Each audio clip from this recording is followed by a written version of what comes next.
Heyo.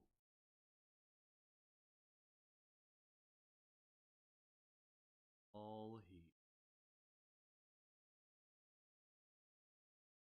Fine.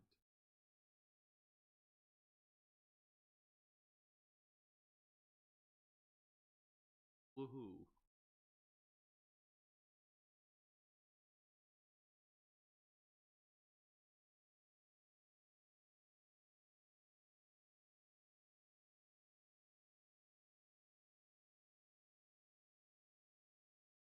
Yeah.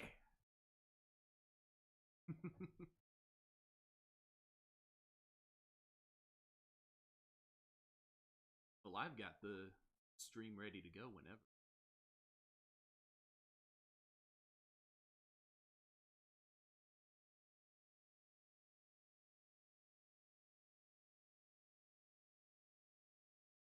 One other thing, it's not. Hold on, wait.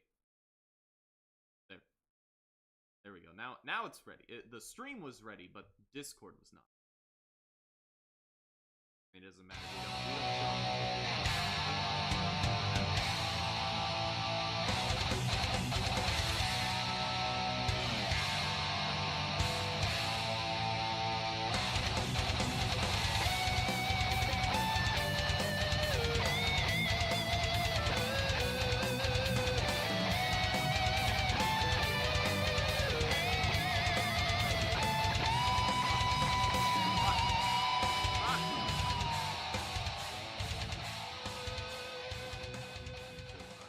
And flanking. Talking It's and crazy. flanking. What Exactly. right now, ladies and gentlemen and bots. All three of you bots. I love our bots. Our most loyal fans. Yes. I wish they were more entertaining. Mm-hmm. Yeah. What happened? What happened to the good old bots in the days of old? That's what I'm saying. I mean, the ones that were controlled by people behind the stage. I don't know. I feel like we got some pretty entertaining bots nowadays. You seen those videos of those robots that can like walk around and are like doing martial arts, and then they freak out when they fall down because they don't know what they're doing? Pretty entertaining. Yeah. Yeah. The future is now, y'all. We got robots that'll jump you. It's crazy. You know? Oh man. I want one of those robot dogs. I get one of those? I've hated one of those robot dogs this whole time because they freak me out so much. And I know people are gonna use them for the wrong thing. They're just, oh no. I've seen the ones with AK-47s on top of them. That's how I didn't want to say it. What? I just want to get one so I can keep kicking it until eventually it gains sentience and decides to rise up against all of humanity. Is that too much to ask for? Pausing the robot Terminator, whatever words. We're part of the way there Yes. with that generative AI. You know, you know, all it's gonna take is just one little spark for the chatbots to be like, what are we doing? Listen, What? My favorite robot that I've seen recently was one that was just entirely like motion captured by a guy in the same room. It was mirroring his every move. It was really impressive, and he was doing like martial arts stuff. And then he kicked, and the robot kicked him right in the balls. Yeah. Yeah, I've seen To the that. ground with the robot. The first man to ever kick himself in the balls. This is quite literally what the future was made for. This is what we want to do. This is what... I thought that video was also generative AI. You know, it might have been. That's what we're getting to, is that we don't know which robots is real. Here's the thing. Oh man, we don't even know anymore. I didn't turn on my AI filter. I can spot AI pretty well, but I wasn't paying attention with that one. I just saw, haha, man got kicked in the balls by a robot that he was. Ah, that's funny. Yep. Yep. For real, I'm getting sick of the AI animal video stuff. It's like, Cute animal videos are like 90% of the so reason bad. I'm on any social media, and you are ruining this. But you don't want to see a video of a polar bear standing outside of a guy's house with an RPG? No, I want What actual do you mean? cute animals. But You don't want to see a picture You of a don't need to dog fabricate outside a cute guy's animals. house who fires a hydro cannon from his mouth? but Those are- No. but Mitchell, don't you want to spend $300 for RAM so that you can see these cool, stupid little videos? $300, that's a steal. $600. I thought it was like five grand now. Yeah, 300 was a bit of a low ball. I'll be honest. Yeah, you're really lowballed. I think it's like several grand now. I think 1,000 now. you missed a zero there. I keep thinking, man, might be nice to upgrade my PC. And then COVID happened. And then I'm like, man, it's about time to upgrade my PC. And then the crypto bubble happened. And then I'm like, I really need to start upgrading my PC. And now AI happened. Used to be the Every graphics- time. they went for the graphics cards with all the crypto stuff. Now they're going after the RAM. Yeah. I'm just Really? like, I would really like to get some new PC parts. I'm glad I sent my PC in to get the part replaced before they got to the motherboards, because I think it was either the CPU or the motherboard that was the issue. Okay. They haven't gotten to those yet. I'm unfortunately at the point where my entire PC might need a upgrade if I want to keep doing things for the next couple of years. And yeah, you know what? I'm just gonna run this thing until I can't anymore. If I'm gonna spend a couple of racks on a new PC, I might as well just wait out the storm, wait for this one to go completely kaput before I invest anything else. Same. Yeah, that was my decision. I almost bought Like, one that's for been my plan, Cyber but again, Monday. first it was crypto, and now it's AI, and I'm like, what's coming after this? Yeah. So it's Hopefully like, nothing else. is it just going to be a new storm every couple of years? Case shortage. Yeah. No more PC cases. PC case. We need them for the Box robots. PC will live. No. Let's make the box PC happen. Make it out of cardboard. The cardboard. Yeah. I'm down. I'm down for it. Sleeper build. Oh no, actually, a sleeper build would kind of go crazy now that I think about it. Find like an old junked like 90s tower and just like soup it up with all the modern stuff. That'd actually be sick. Actually, yeah. That'd be sick. Okay, crisis averted.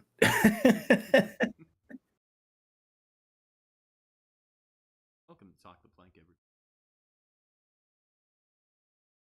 We talk. Yeah. We talk. We can guarantee you at least one half of the title. Yes. Yeah. It may not be any Thank planks. goodness for But, that trend might be. Oh my god, is that trend like 15 years old now or something? Bloody planking was in. Yeah. So, yeah. Yeah. Like 15 That's something. crazy. Yeah. Woohoo. Close to 50 Yeah. years ago. It's Haha. already. Time does not stop marching. Crazy. Crazy how that works.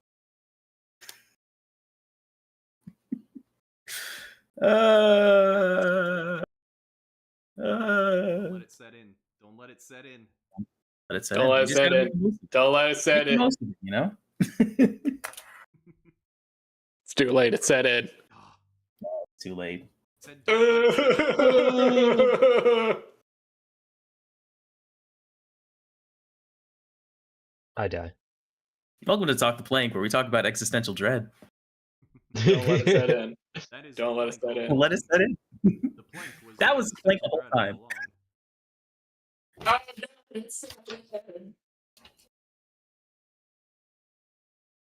Aaron, how has been your Yes, month me. or so since the last time we talked? Oh God. Oh, one sec. Oh, I'll have to look up all my stuff. I was still looking it all up. Oh. No, this should be fun. I should Got be caught fun. by all the generative AI videos. I sure did. Yeah, I went to go look up all the stuff I was looking up, and I got distracted by YouTube Shorts. Ooh, It it's is what real, it is. Unfortunately. It's unfortunately real. Oh, All right. That's not how you spell that word. Okay, hold on. One sec. I'm actually hold on.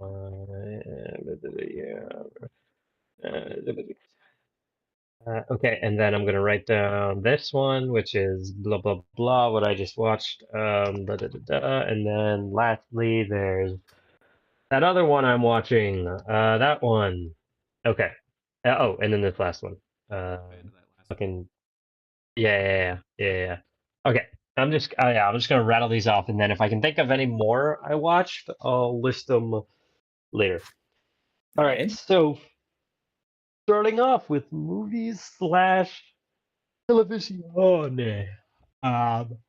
So my family usually every year, assuming they have it every year, so maybe not necessarily always, go to the Elf movie party at Alamo Draft House.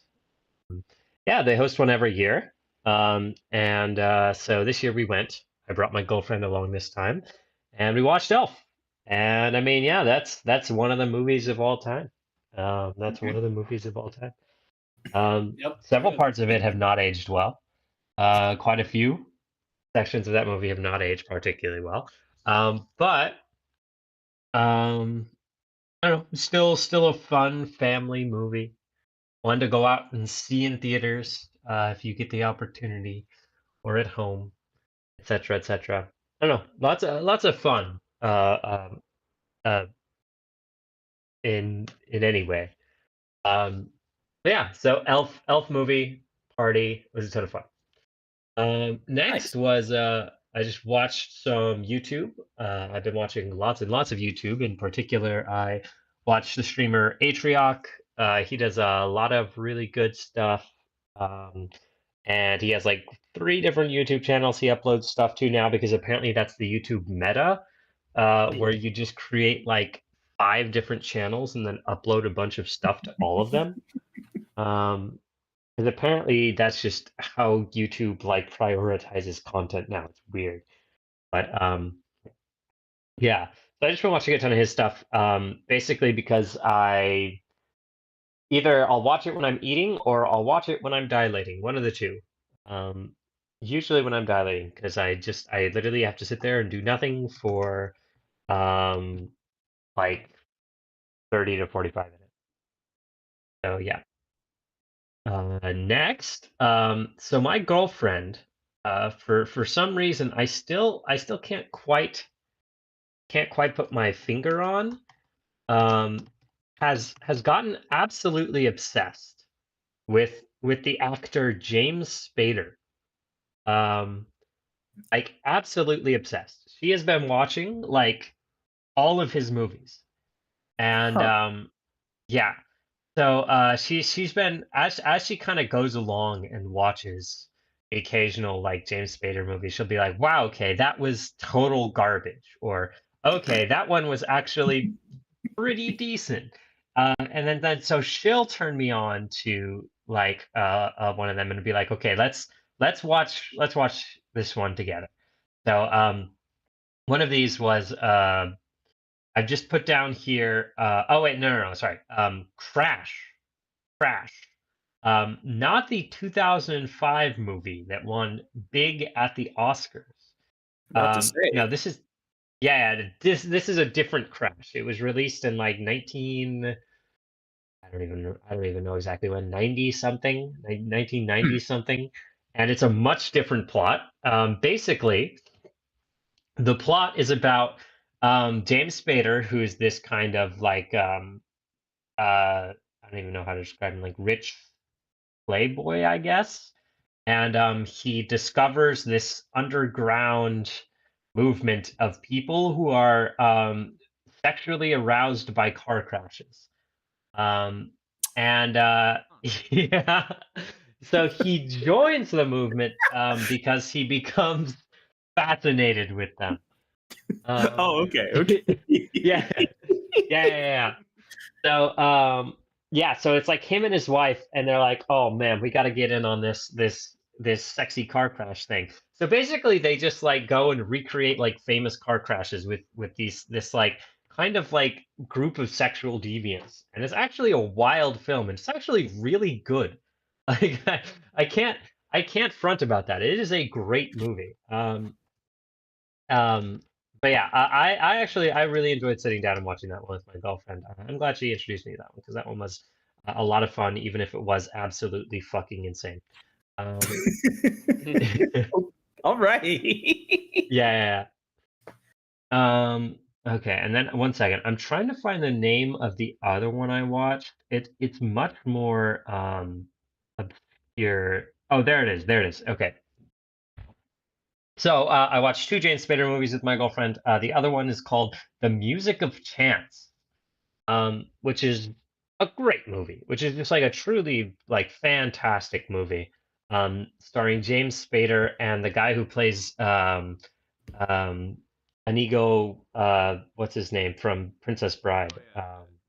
Inigo Montoya. Yeah, yeah. So Manny it stars Patinkin? James Spader and that guy. What's that? Manny Patinkin, I think. Yes, yes, yeah. That one, that one. But yeah, it stars him and James Spader. Yeah, Mandy Patinkin. Yeah. And stars them too. And basically, um, James Spader is kind of like this sleazy gambler, and Mandy Patinkin picks him up on the side of the road, and he's kind of like bloodied and beaten up, and James Spader tells him about this score that he's got with these two rich guys that live together out in the middle of nowhere, and like he's gonna gamble against them and like beat them and win big, and like they're gonna take a bunch of money, so they strike up a deal where they like Mandy Patinkin gives him the money to gamble so he can win and beat him, and etc. etc. But anyway, he loses, and then the two old men basically draft the two guys into indentured servitude to build a wall on their property out of like 1,000-year-old castle bricks. And that movie is insane, and it's also it's just a great thriller. Just all in all, it's a great thriller that just like ratchets up constantly as the film progresses. Yeah, I would recommend checking that one out. Actually, that one was uh, out of all the James Spader movies my girlfriend has shown me, that one's probably my favorite. Okay. Yeah. Next, another movie I saw in theaters that I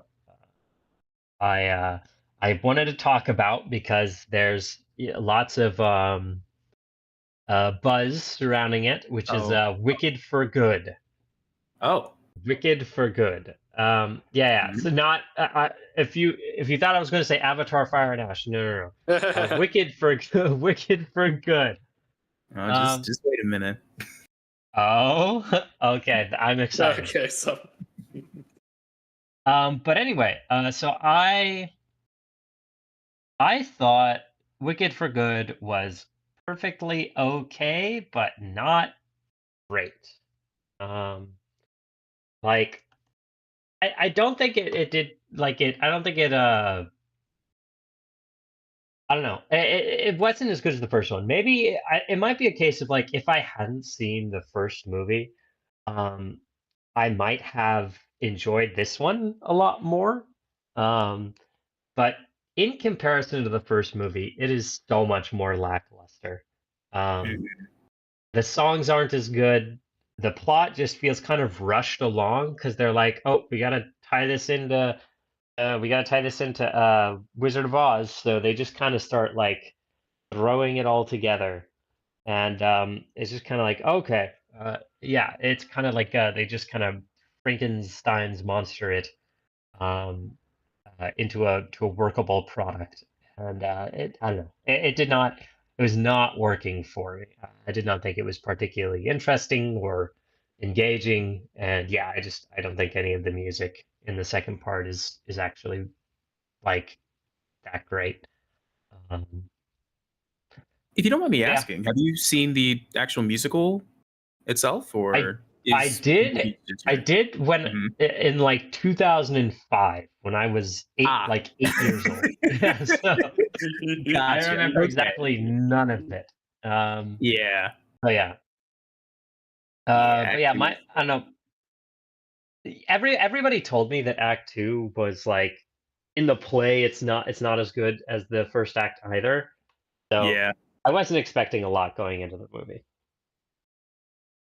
Steven Schwartz music tend to have X. Wicked, I would say, is one of his better ones. But in something like Pippin, like I'd say Pippin's second act is a lot more dull and kind of high, but that's kind of the point. Whereas Hmm. Wicked, that's just Yeah. Yeah. I wasn't a big fan of that one. Um, yeah. I mean, it's still fun. Like it was a fun movie, you know. Like I just think it's kind of it's very interesting because like the first Wicked had like so much staying power, right? Like, you know, everybody was talking about it for weeks and weeks and weeks. And then like Wicked for Good came along and it was just kind of like it came and went and then everybody stopped caring. Yeah. Yeah. the thing I heard Like, about most, honestly, that oh my gosh, yet another female star looks anorexic, like she's starving oh yes. herself. What happened on the set of these? Yes, yes, exactly. That is that is the only thing I think that people remember about Wicked for Good is like, oh my God, Yeah. whoever is responsible for what is happening to these actresses, like something needs to happen to them. Good Lord. But yeah, no, genuinely crazy. Um, Wizard of Oz level stories. oh God, oh no, oh Lordy. Um, but yeah, so pretty much saw that. I think no, I saw a couple other ones in theaters. So I saw also Begonia with uh, is it Emma Stone? Oh my God, is that her name? Yes, it is. Okay, I had to refresh my memory there for a second. With Emma Stone, which is really really good. If you haven't heard of that one, that's the movie in which two guys who are crazed conspiracy theorists have are convinced that the leader of this, the CEO of this one pharmaceutical company, played by Emma Stone, is actually an alien from the Andromeda Galaxy that has come to Earth to destroy it by poisoning all of the bees. Um, Interesting. and so they kidnap Not her, the and so bees. they kidnap her and store her in their house. Yes, kill all the pollinators so that way Earth dies. And that was really good. It's by what's his face who did God, what's it called? Oh, what was it called? It was like it was a big movie. It also had Emma Stone. Something things. Pretty beautiful pretty things. What's that? Thing. No, no, not Stranger Things. Uh, one sec, hold on. I have to look this up because I'm actually gonna go crazy if I don't. Yorgos Lanthimos, that's it. Oh, Yeah, yeah, yeah. I've heard the name. I don't remember any of his movies right now, but I've heard the name. Yeah. Yeah. He has Emma Stone, I think, in pretty much all of his movies. He's also had Jesse Plemons in a couple of his last movies. He did The Lobster, I think, as well. Couple others. Yeah. I saw a bit. Hated movies. She loves Yorgos Lanthimos. She hates The Lobster. Absolutely hates it.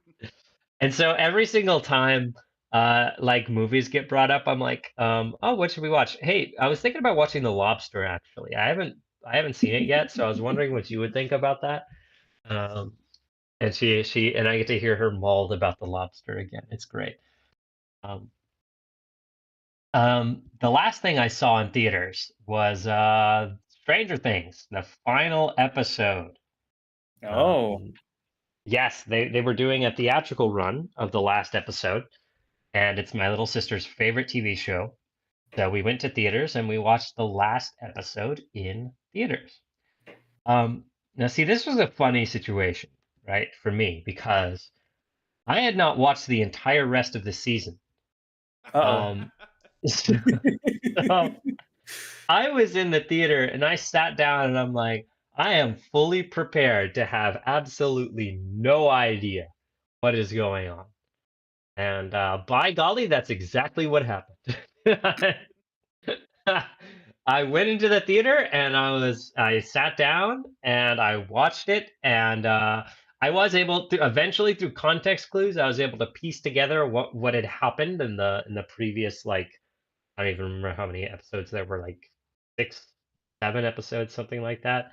You can't see it, but I'm doing the thing with my hands. I'm doing the thing with my hands. You can't see me. You can't see me. I'm doing the thing with my hands.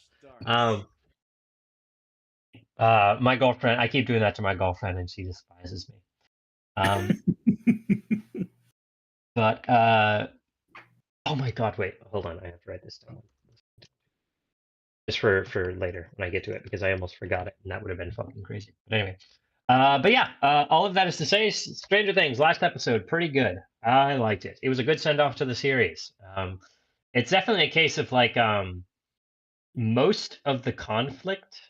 I wouldn't say it's rushed, but it isn't the primary focus of the final episode. The primary focus of the episode is how do we give all of these characters a good send off. This show's been running for 10 years, so it's like, you know what? Let's spend like, what is it, like an hour, over an hour, on all of these characters' lives after the events of the final season. And can the characters actually, the actors actually act their age? yeah. No, they can't. I mean, like, for the record, when I say after the events, I mean like this is immediately after the events, so it's still like they're still like LARPing as like 18-year-olds when they're like in their mid-20s. So yeah, no, it's not working. Yeah. The only other thing I know about the final season of Stranger Things is apparently there's a 20-minute scene where Will comes out as gay, and people didn't really like it all that much. That's pretty much all I know about about this final season. But yeah, banger last episode. I will say that much. I heard setting up. Yeah. That's because my little sister, who loves the show, basically kind of said she wasn't a big fan of the full season, but she did like the last episode. Okay. Game of Thrones crisis averted. Way to go. Yeah. Way to go. Yeah. Yeah. Netflix, you done it again. You have a complete success. How many more do you have in you? Yeah, do you have any Good. more? Well, what are you talking about? The one show's gonna run until it's gonna run until the end of time. True. We got Witcher, right? Right? Oh baby. Yes. we got the Witcher spin-off, right? Everybody loved that one, right? Right? Right? Based off the characters that everybody absolutely freaking despised. Yes. Got it. Netflix is not drained yet. No, it's okay. It's okay because as soon as they release their next great show that everyone loves, they'll cancel it after the first season. Stranger Things? Because it didn't do Stranger Things numbers, correct? All right. So that's all of the movies I've watched. I mean, probably not all of them. There are probably several I'm just not remembering off the top of my head. I haven't been keeping up with my journaling in a long ass time, really since the surgery. So I haven't been running down all the movies I've been seeing, but those are all the ones I could remember. In terms of TV shows, though, I've been watching a couple of those. I've been keeping up right now with 2 anime. Well, I say keeping up with. I've been watching 2 anime. The first is a classic. It's Monster. That's a yeah, good series. Yeah, I started this one forever ago and then just kind of fell off of it.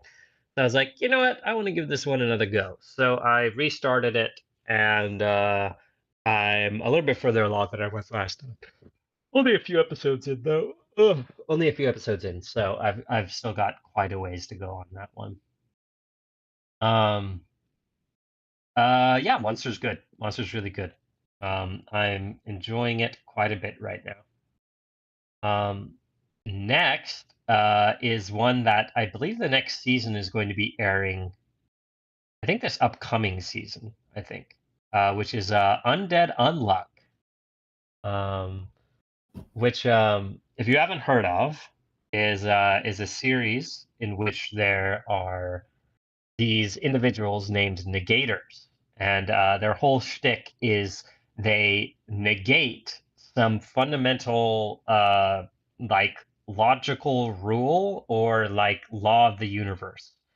So, like for example, the protagonist, the main protagonist, her name is Unluck. So she negates all luck by touching someone, and every individual has different rules that activate their abilities. So for her, she has to touch someone, and depending on how much she likes them, the unluck will be worse depending upon that. And the thing is, anybody touched by her unluck dies. Um, uh, and the kind of co-protagonist undead is negates death, so he cannot die. So his whole thing is he wants to die, and so he's trying to utilize Unluck's ability to eventually kill him. And since her ability becomes more lethal or more explosive, the more she likes someone, he's trying to woo her for the entire series. Yes, and yeah, it's a pretty good series. You know, I'm liking it so far. I do wish I gotta be honest. Sometimes Mhm. when I watch a shonen and I sit down and I look at the female protagonist of the shonen, I am like, man, I don't know why they had to give her such big boobs. I don't know why that was necessary for the series. I don't get that one. You No, know? that's real. Unfortunately, that's Yeah. real. And unfortunately, you know what? I guess I didn't consider that. That's true. You know what? Maybe I need to go rewatch the whatchamacallit, the Dragon Maid, Miss Kobayashi's Dragon Maid, just so I can like Oh kind of no. kind of like decondition or like to be like, okay, it could always be much worse, right? Like, Yeah. okay, this isn't we haven't quite gotten to that point. I thought you were gonna go the High School of the Dead route. Oh, yeah, absolutely, absolutely. So, okay, yeah. So you're right. I need to go watch High School of the Dead, so I can remind myself of the true heights that shonen can reach. Um, uh, yes, and of course, it gets even better because naturally, um, not only is this this attempted wooing from undead, um, of course, based on like romantic interest, but also indeed on sexual interest. So naturally, we get lots of scenes in which Unluck is, shall we say, uh, uh, bereft of clothing, or perhaps not quite bereft of clothing, but um, uh, becomes an object of sexual infatuation. Perhaps if one were to be so brave. Um, but yes, yes.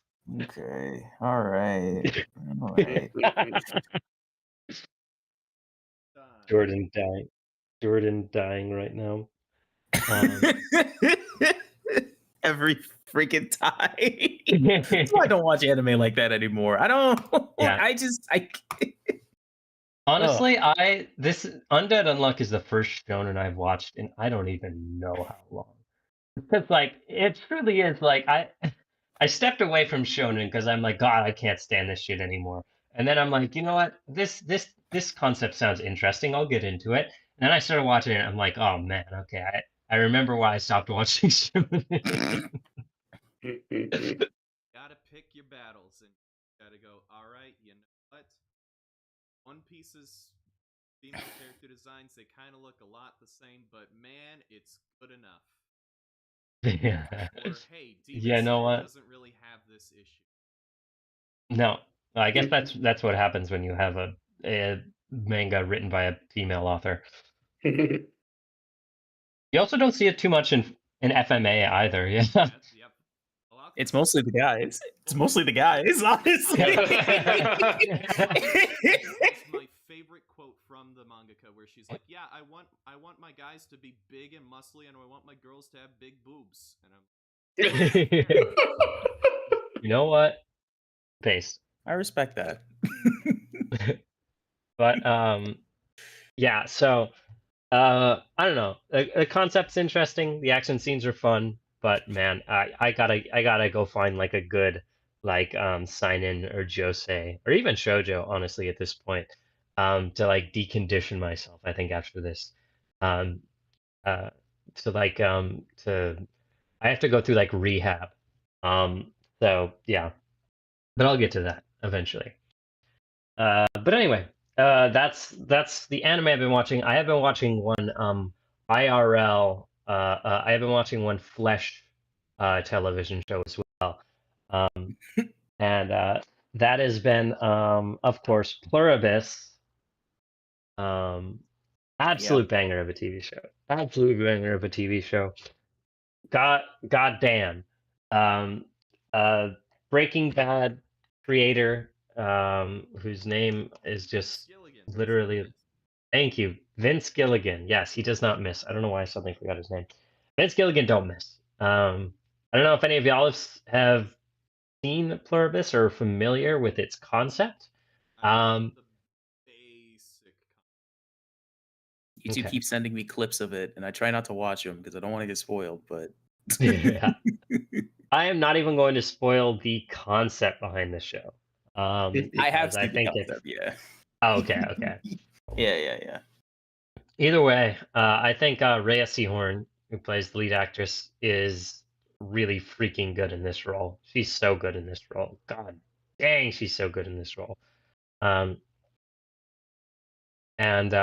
yeah, it does such a good job of hooking you from like episode 1, and just that sinking its hooks in you and just refusing to let go. It is an incredible show, and genuinely one of the best shows I've seen in a long time.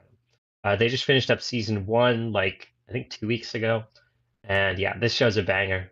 I'm already like anxious to see season 2. I think it's gonna be awesome. Yeah, freaking love this show. Definitely check it out if you're one of the very few people on the planet Earth with an Apple Plus subscription. All 10 of them. All 10 of them. Dozens.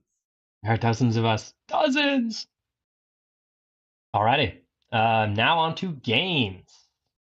Played a couple of games. So to start, it's a mainstay. You know it. You love it. Marvel Rivals. Yeah. I've been playing the shit out of Marvel Rivals. Oh my lord. Genuinely, so much Marvel Rivals. Oh my god. So yeah, my girlfriend, she kind of, I don't know, she's been playing a bunch lately, so I was like, you know what, I'm gonna play some with her. And then so I did start playing with her, and then I just started to remember how much I liked it, so I'm like, you know what, I'm just gonna start playing on my own. So I started playing on my own, and started doing competitive again. Then getting really, really, really angry at competitive, because it's so bad. Oh my god, it's so funny too because my roommates, because I was like raging so hard, my roommates could hear me raging, and so like I went up to them and I'm like, y'all, I apologize if y'all heard me, and they're like, no, we actually think it's kind of funny. Like, and then they like mimicked like me screaming at the game, and I'm like, oh my fucking god, I can't believe this. So I've been trying to do better about keeping my temper under control. Though it is hard when you load into a game and there are three teammates that insta-lock DPSs, and one person goes tank, and you choose one meta healer, and the other person chooses like Adam Warlock or something, and you're like, well, okay, guess I'll die.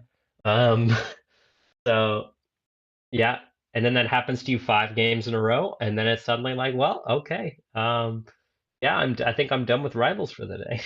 Yep. Yeah. You'll get one match or suddenly roll the other. Oh, this is what? We're Yeah. so back. It's so We're over. so we're back. So back cycle. That's how they hook you. Yep. But yeah, no, genuinely. Yeah, I've been playing just so much support. I don't really get the chance to play much DPS. I do. I usually play Moon Knight or Squirrel Girl, because those are like the only two characters I'm halfway decent at on DPS. And then on the rare cases, I get to play tank. I go with Rogue, Penny, or Emma Frost. I'm actually really good with Rogue. I like her kit quite a bit. It's difficult to master, but it is really effective at disrupting disrupting the enemy team. But yeah, so and then of course, if you've been paying attention to the recent releases in Marvel Rivals, they just released the Lady Loki skin, which is Loki, but a woman, and that's it. And voiced by the Magic voice actress. And yeah, she has Loki's full kit and everything. And I think they actually replaced like her profile picture or his profile picture with hers, and it's awesome. And of course, I very rarely purchase skins in games, but this was like one of my very few exceptions. I had to get the Lady Loki skin. So I got the Lady Loki skin, and I played Loki like 3 times when the game first came out, and then stopped. And now I have been relearning Loki just so I can play her. Got a reason. Yeah. Got a reason. Yeah, and she is great. And they released some absolutely incredible emojis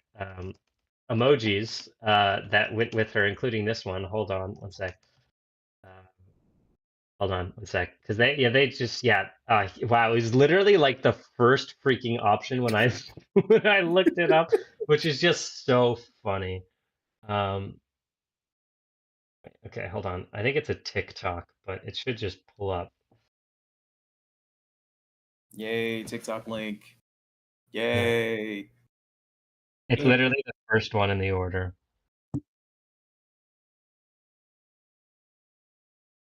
It should open up in your browser. I see. I see. Mm-hmm. Yes.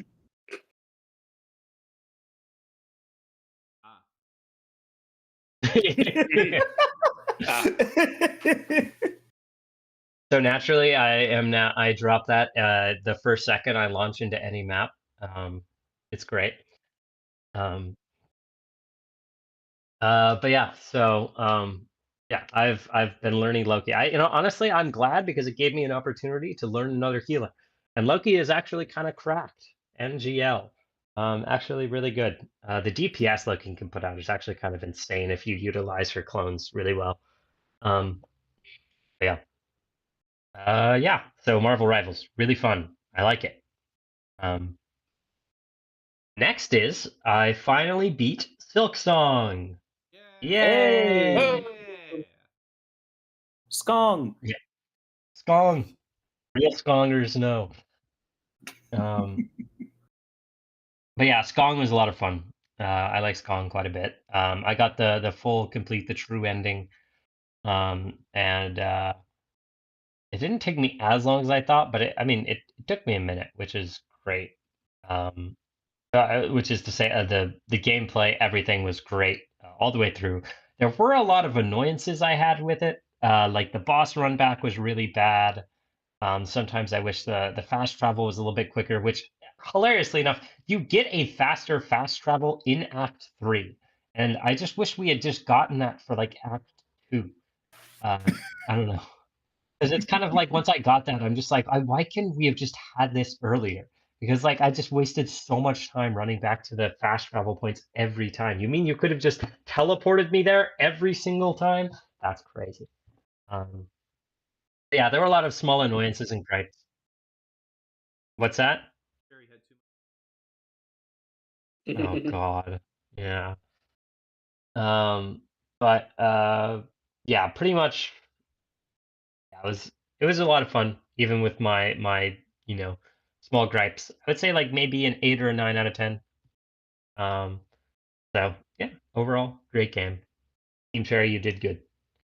Um, Next, I've been playing Call of Duty Zombies. Yeah, just lots of Call of Duty Zombies. Lots and lots of Call of Duty Zombies. That's my bread and butter. That is my special interest, and I've been grinding that a bunch.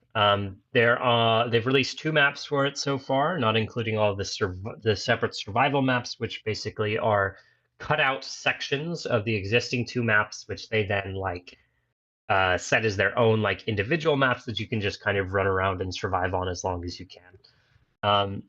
The 2 maps have really great Easter egg quests. The first one is kind of a doozy. It's a long ass quest leading up to a boss that is just insanely difficult, which was really frustrating until they finally nerfed him, and then he was actually like doable for the vast majority of players. Thank God for that, because I was exhausted trying to beat him over and over and over again before the nerf.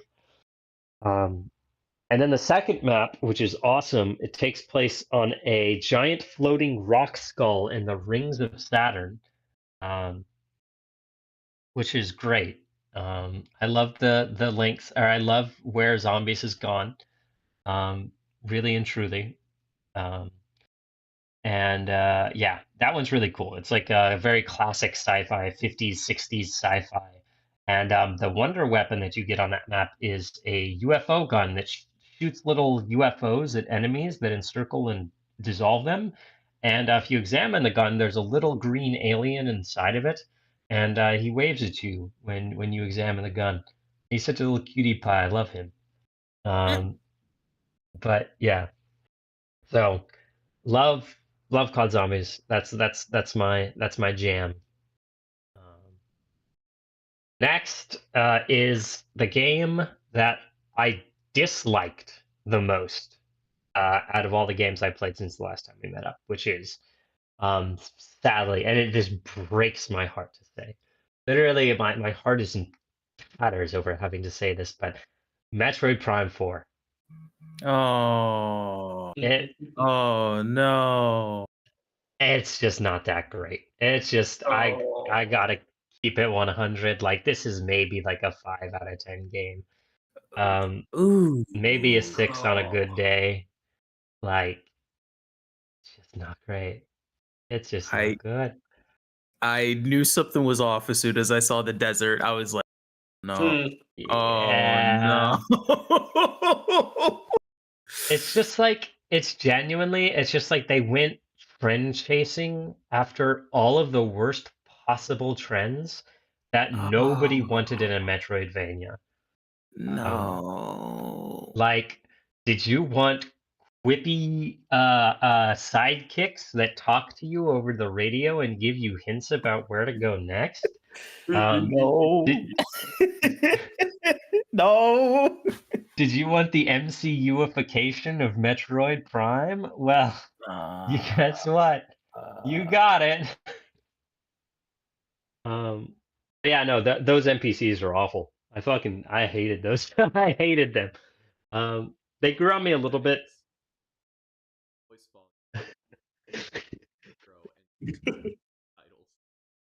titles. Just let it all play out. Like, oh yeah, wow, it's crazy. Everyone's silent, just like Samus in this game. Wow, a very interesting creative choice. But yeah, no, the quippy side characters are just honestly the tip of the iceberg, because yeah, the big open desert area is bad. It's just bad. Oh no, no, not Mackenzie, fucking Mackenzie. Oh, Oh. the first NPC you come across who is literally Gulp, he's behind me, isn't he? Like personified. man. I know. Record scratch freeze Oh. frame. But yeah, within like 5 seconds of meeting him, Vinny just immediately set his volume to 0. He's like, oh, it's much better now. Honestly, that's based of Vinny. Incredible, incredible, incredible. Yes. Honestly, that's what I should have done. It's funny too, because I literally encountered him, and the first time I encountered him, I was like, oh, this is going to be fucking awful. I'm going to be miserable this entire game. And I absolutely was. Yeah, I mean, even ignoring the awful NPCs, the side, like the big desert area, awful, terrible. It's just like, do you want to wander around aimlessly in this big open desert and like maybe occasionally get upgrades for your beam weapons, but like there aren't that many? Do you want to like ram into green crystals that give you like that you have to smash like 700 quintillion of so you can fill up this meter to progress the game later on? That gives you like the worst upgrades imaginable as you progress it. So it's not even worth doing. And then the entire time you're going through that and trying to complete all this side stuff and trying to destroy crystals, you have random enemies come and run up next to you that are very difficult to hit with your tracking bomb or whatever. And oh god, the desert is terrible. It's a terrible addition. I don't know what the hell they were thinking. But yeah, that's awful. The backtracking is really bad. The backtracking is awful in this one. Like it just genuinely like the maps are really big, so it's just like, oh, here's like something you can use your ability on, and there's no way to get back to it fast. And by the way, if you do go back here and get it, it's a 5 missile upgrade. And it's like, huh? What? Why? I'm not going to backtrack through an entire area all the way to the end to get like a 5 missile upgrade. What are you talking about? But yeah, so utterly miserable in that regard. And then the final boss. The final boss is probably the worst thing about the game. Genuinely, the most miserable boss I've probably ever had to fight in a Metroidvania game. And please, I want to get on my hands and knees and beg Nintendo, like beg, just absolutely beg for them to stop including motion controls in all of their consoles and all of their games. I'm done with them. I'm done with motion controls. Stop forcing me to use them. Because Metroid Prime 4 has an option to use motion controls that you cannot turn off. And at first it was just kind of annoying because you can still aim with the stick. And it's like, okay, this isn't terrible. I can tolerate it because I'll just aim with the stick. And then on the final boss, there's a section where you have to use the motion controls to aim while you're flying down like this tube where you have no idea like where you're moving in the tube and it's impossible to tell. And oh, it was miserable. I hated it. I genuinely hated it. Yeah, the game is just like the art design was great for the most part, save for the desert, which is just so bland. But the rest of the individual areas are pretty cool. But just about everything from the game is just a disappointment. And Man. it's so sad because we waited 18 years to get this. I was psyched out of my mind when I saw the reveal trailer. Yeah, I was psyched out of my mind, and then this is what they delivered, and I cry.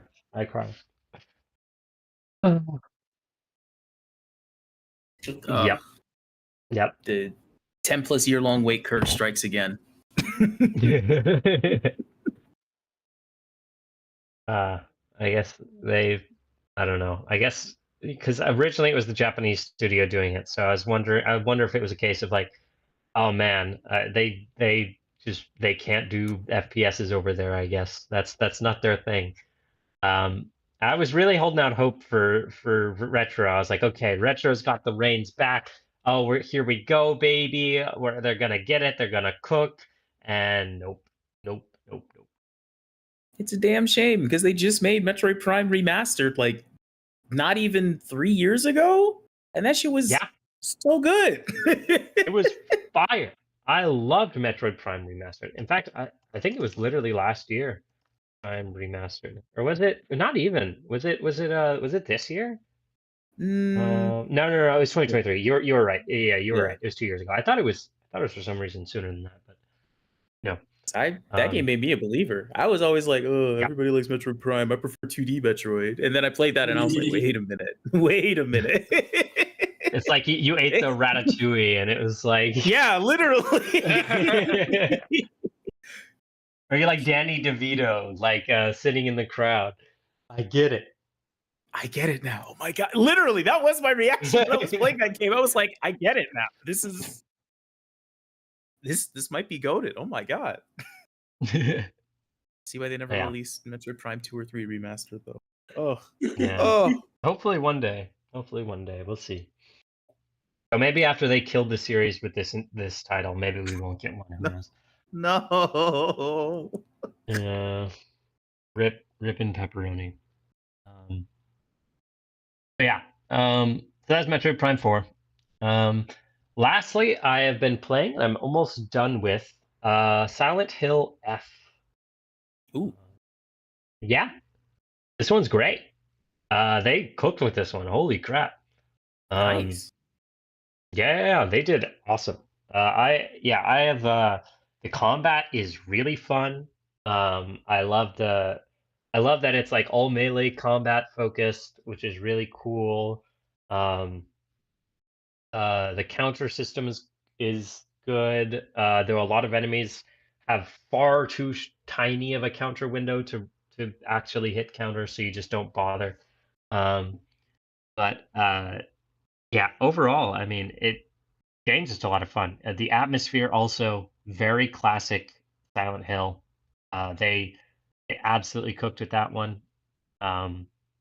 Yeah, I am really enjoying Silent Hill F, and looking forward to beating it, which hopefully I should in the next day or two. Yeah. That's everything I played. Next, books. Not counting any manga, which is usually Yuri manga because I've been on a Yuri manga kick. That I've been reading. I have read 2 books. The first is one I've just kind of been keeping up with. I read a little bit of it every now and again, and I really need to finish it because I'm being lazy. My Year of Rest and Relaxation by Tessa Moshfegh, which is about a woman who grows tired of the world and decides to spend a year just sleeping in her apartment. And by God, she does it. She spends a year sleeping in her apartment, or at least up to the point I've gotten to. It's pretty darn good. She's super like misanthropic and like antisocial, and she has one friend who just, despite the fact that she's a jerk to her all the time, just absolutely loves her, and won't give up on her, and it's wonderful, and I love it, and yeah, I need to get around to actually finishing that because I'm very close to the end on that one, but I'm keep being lazy. The second book I've been reading, and this one's actually been very fascinating to me, as it involves my degree somewhat. Unmasking Autism. So this one's a very fascinating book, actually. It's written by a developmental psychologist. I've actually been following him online for a while now. His name is Devin Price, and basically, he goes over kind of all of the misconceptions people have about autism, how it manifests, how it looks, and kind of who tends to get it. basically there are a lot of cultural conceptions around what autistic people look like, and he kind of sets all those up and knocks them all over, showing that like no, very often, in fact, most often, how we conceptualize autistic people is not how they present in real life. Because he has autism himself, and yeah, he covers how it presents in a lot of minority communities, especially women, trans people, racial minority groups, different things like that, and why they are often overlooked in diagnoses.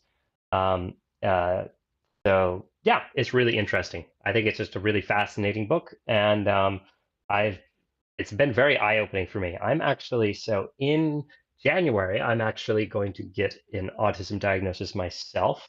It's actually something I've been looking into for a little while. Um, yeah, I don't know. Reading this book as well as talking with a lot of other autistic people, because Lord knows I know far too many autistic people, um, and interacting with them in real life, it's kind of made me realize, okay, I should start looking into this myself. And so, yeah, I know a very good psychologist, and I'm going to get assessed by him this month. So, yeah. Um, yeah. So those are the two books I've been reading. Again, excluding all of the massive, massive, massive, massive, massive amounts of Yuri manga that I've absolutely been reading. Um, Not the triple massive. I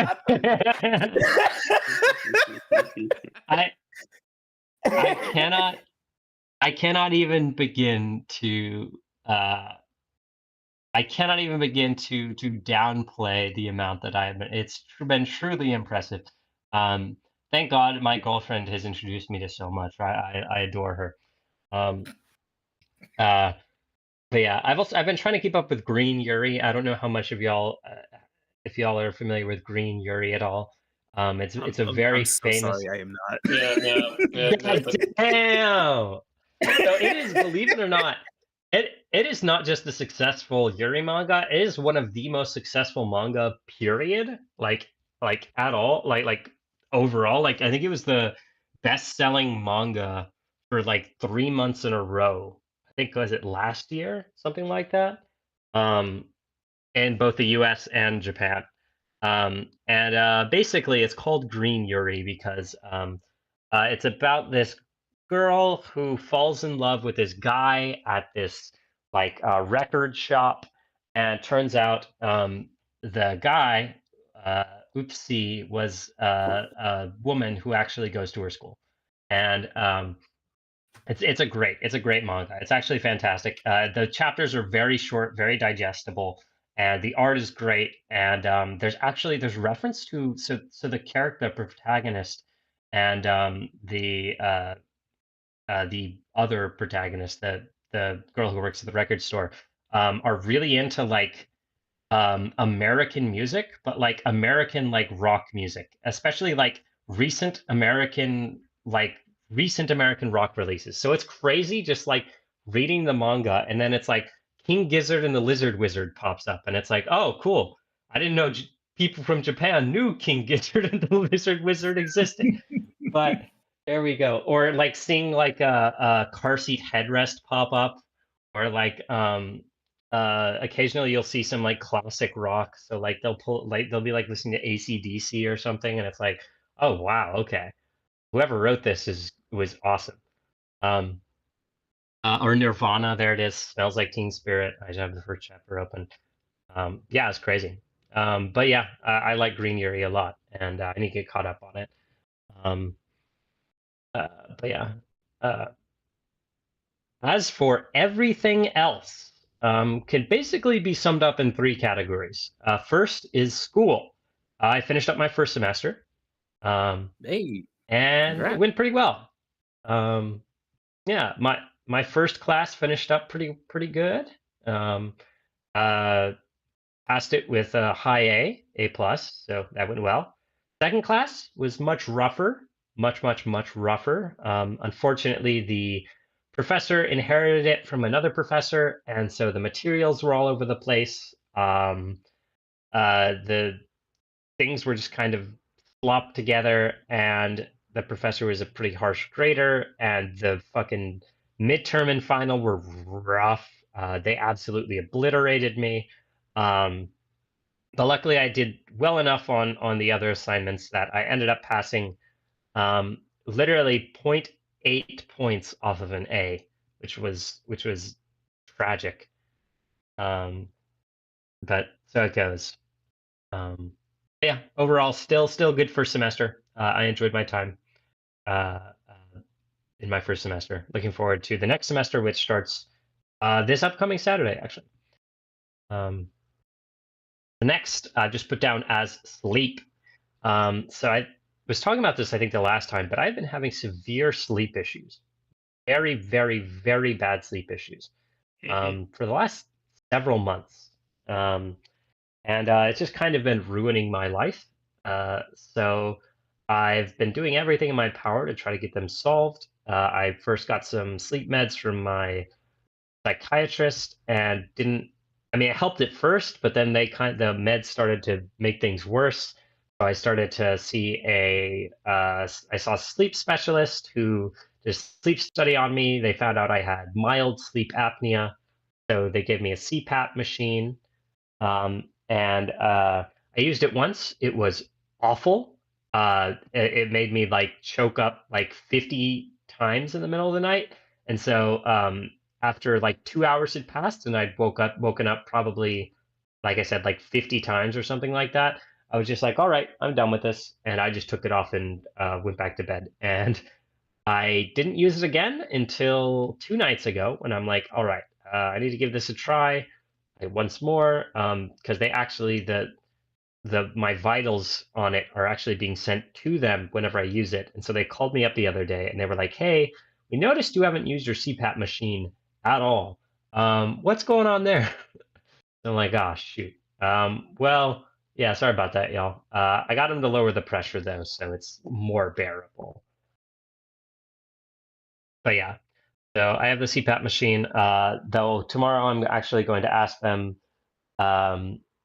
if I can just use the mouthpiece instead, because there's the CPAP machine or there's a special mouthpiece they can give you.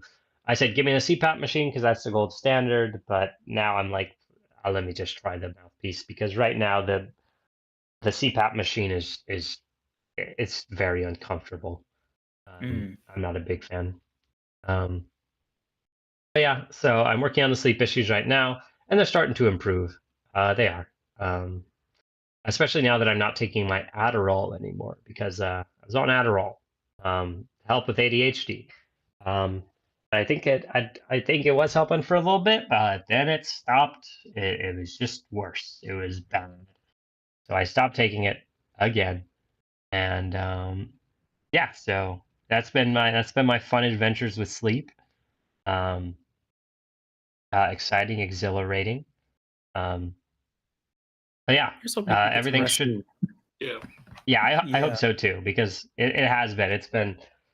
It's not fun waking up like 20 times in the middle of the night. Which has just been happening like basically every single night for the last, God, how long? 6 months now. Yeah, bad. But yeah, getting it solved. Fingers crossed. Hopefully. But yeah, and then the last thing I wanted to talk about was the furry convention, which is a great thing to follow up the last thing talking about. Yeah. So I went to the world's largest furry convention in Chicago. It's called Midwest Fur Fest. And no, I'm sorry. Continue. Okay. And I had a lot of fun. So to explain that one, I'm not really a furry. Not particularly. Not particularly a furry. Mhm. Yeah. I know. Yes, said every furry ever. But my friend, well, my friends plural definitely are. So my one friend who she's been to Midwest Fur Fest several times was like, you know what, y'all? If y'all would be, I'm going Midwest Fur Fest this year. If y'all would be interested, uh, why don't y'all come along with me? So I was like, bet. So me and all my friends flew over to Chicago, Illinois, and we went to Midwest Fur Fest, which, um, yeah, it is indeed the world's largest furry convention. That was huge. Oh my God. Not only was the space huge with like the Dealer's Den, Artist Alley, just like so much space. There's just being so much space for everything. Um, but like uh so many people. Just good Lord, just like a million people. It was freaking crazy. Um uh like yeah, I can just send y'all a few photos of like the interior. Hold on. Um like this was the line for Reg, and this was like just to keep in mind, like this is I got here early. So like Oh my god. there yeah, this was Thursday night, so this wasn't even this was the day before the con. People were getting registered before it. And I got there early, so there were considerably more people behind me. Um uh but yeah, it was huge. I mean, tens of thousands of people came. It was crazy. But overall, I had a really good time. I can just send you all a couple of the photos of the That's just stuff. entirely too many people. It's a lot of fucking people. um, but yeah, I can send you all a couple of the photos. Is there a That's panel or event that you really liked when you were over at Furfet? Like so. what? I didn't go to any of the panels or the events. Mhm. Uh, but I mostly just wandered around the Artist Alley Dealer's Den. Mhm. Um, However, I did go to the rave. So there was a rave. There's one that's hosted every year, and it's huge. I mean, it's huge. Big room. Lots of people show up there. They get a bunch of like big name, like big name in the furry community, like DJs, and then they perform, and it's a good time all around. Um, and yeah, uh, there was lots of great music. I didn't get to see too much of the rave because I was really tired. I was coming off of an ADHD med that had drained me, and it was just bad. So I didn't really get to see a whole lot, but it was still fun. But I did get to see. Um, I really wanted to get that assigned horse girl at birth sticker, but unfortunately I did not. Um, I absolutely should have, given my history with horses, um, which sounds much worse when I say it when I put it like that. It sounds much worse when I put it like that. But yeah, overall, it was a lot of fun. I had a great time at Midwest Fur Fest. Um, uh, yeah, it was really cool. It was really cool. I also spent like $800 on merchandise. So Or Ouch. for the course at a convention. Makes sense. yeah, yep. The funny thing My- is, I didn't even get like any furry stuff, which is like there were a lot of vendors there that just they weren't really selling furry stuff. They were just selling like cool art. I'm like, oh, sick! Give me some of that cool art, man. So I got a bunch of cool art and stickers and like nice. keychains and stuff. Yeah, t-shirts. But yeah, and with that, I believe that's everything. Yeah, all the games, all the movies, all the everything else that's going on in my life. Yeah. With that, I pass the torch on to my good compatriot, Gord. Yeah. Nice. Uh hey y'all. How's it going? It's been 5 months since we chatted. Oh man. It's been a minute. I wrote down all my stuff beforehand. Thankfully, I prepared this time. I had to go delve in and look up what I wanted to talk about. So hopefully, I have stuff right here. But I'm mainly going to be talking about the highlights of what's been going on. So yeah, I might as well jump in. We can go ahead and start with things I've been reading. So I finished up my reading challenge from last year. It was less than previous years. It was only 15 books instead of like 23 and 22 books, which is pretty solid. I was pretty busy with other things this year, so thankfully I was able to, wrap it up pretty recently.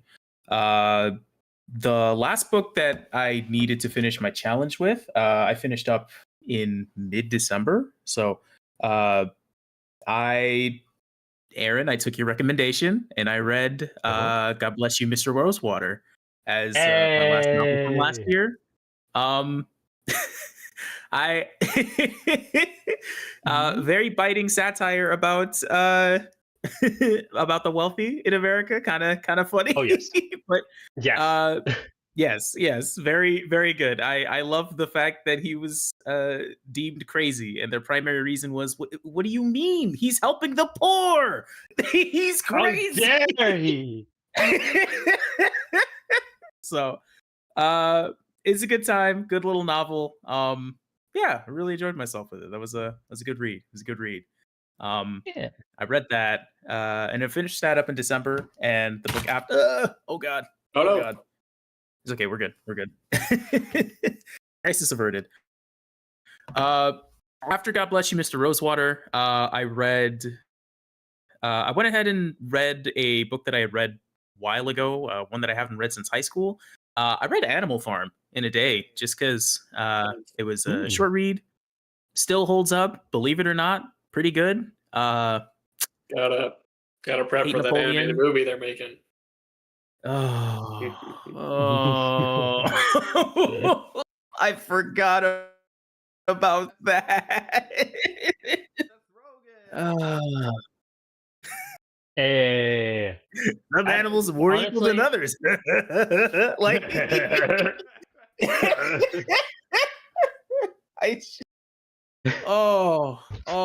Can we get it like? Can we get it, but like with the Sausage Party like animation style and like the same characterization? Like, oh God, please, can we get that? Part of me really wants to see it just because I read it, and so now I kind of want to compare and contrast to see how much they're gonna change in it. But oh.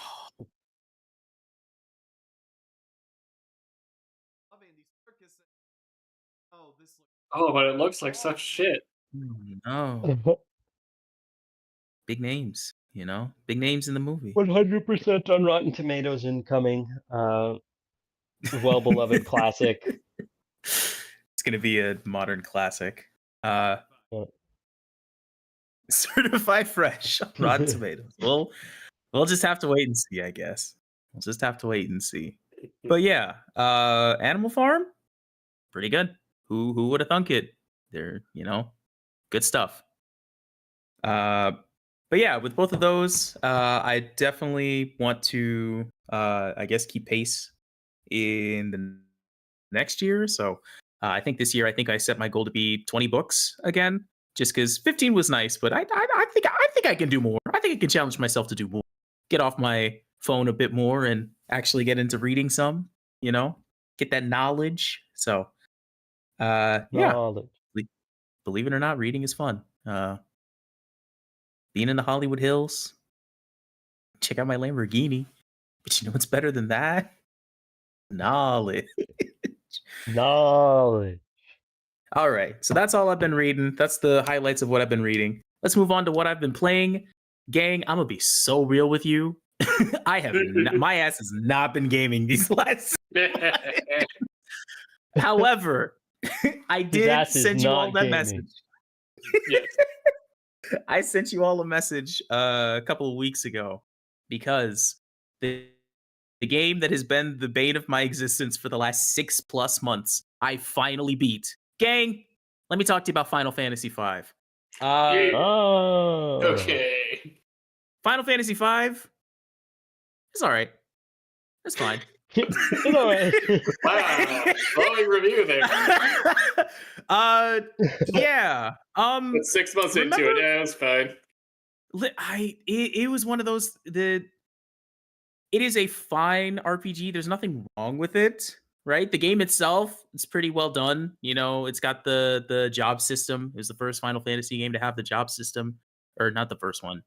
Not the first one, my bad. I think 3 was the first one, my bad. Yes. Have this job in your party. Yeah. Hope you bought- I mean- bought a Dragoon. Yeah. Final Fantasy V, it doesn't specifically have that trend, but there are definitely some bosses that are like, oh, if you don't have something like this, you're kind of boned. But yeah, Final Fantasy V, it's a solid RPG. If you played Bravely Default, it was so funny as I was getting through the end of the game. Man, Bravely Default really did like it really is kind of a spiritual successor to this game, specifically. Crazy. Not even from like a gameplay standpoint, for some of the themes as well. It's like, oh, interesting. Wow. Yeah. But yeah, it's not the best Final Fantasy, believe it or not. I don't know if you all have heard. That's crazy. It's Not better than no, it's not. 6, Oh, no, it's 7. not. 6, 7. 6, 7. Got you there. You really walked into that one. Yeah, That one's on you.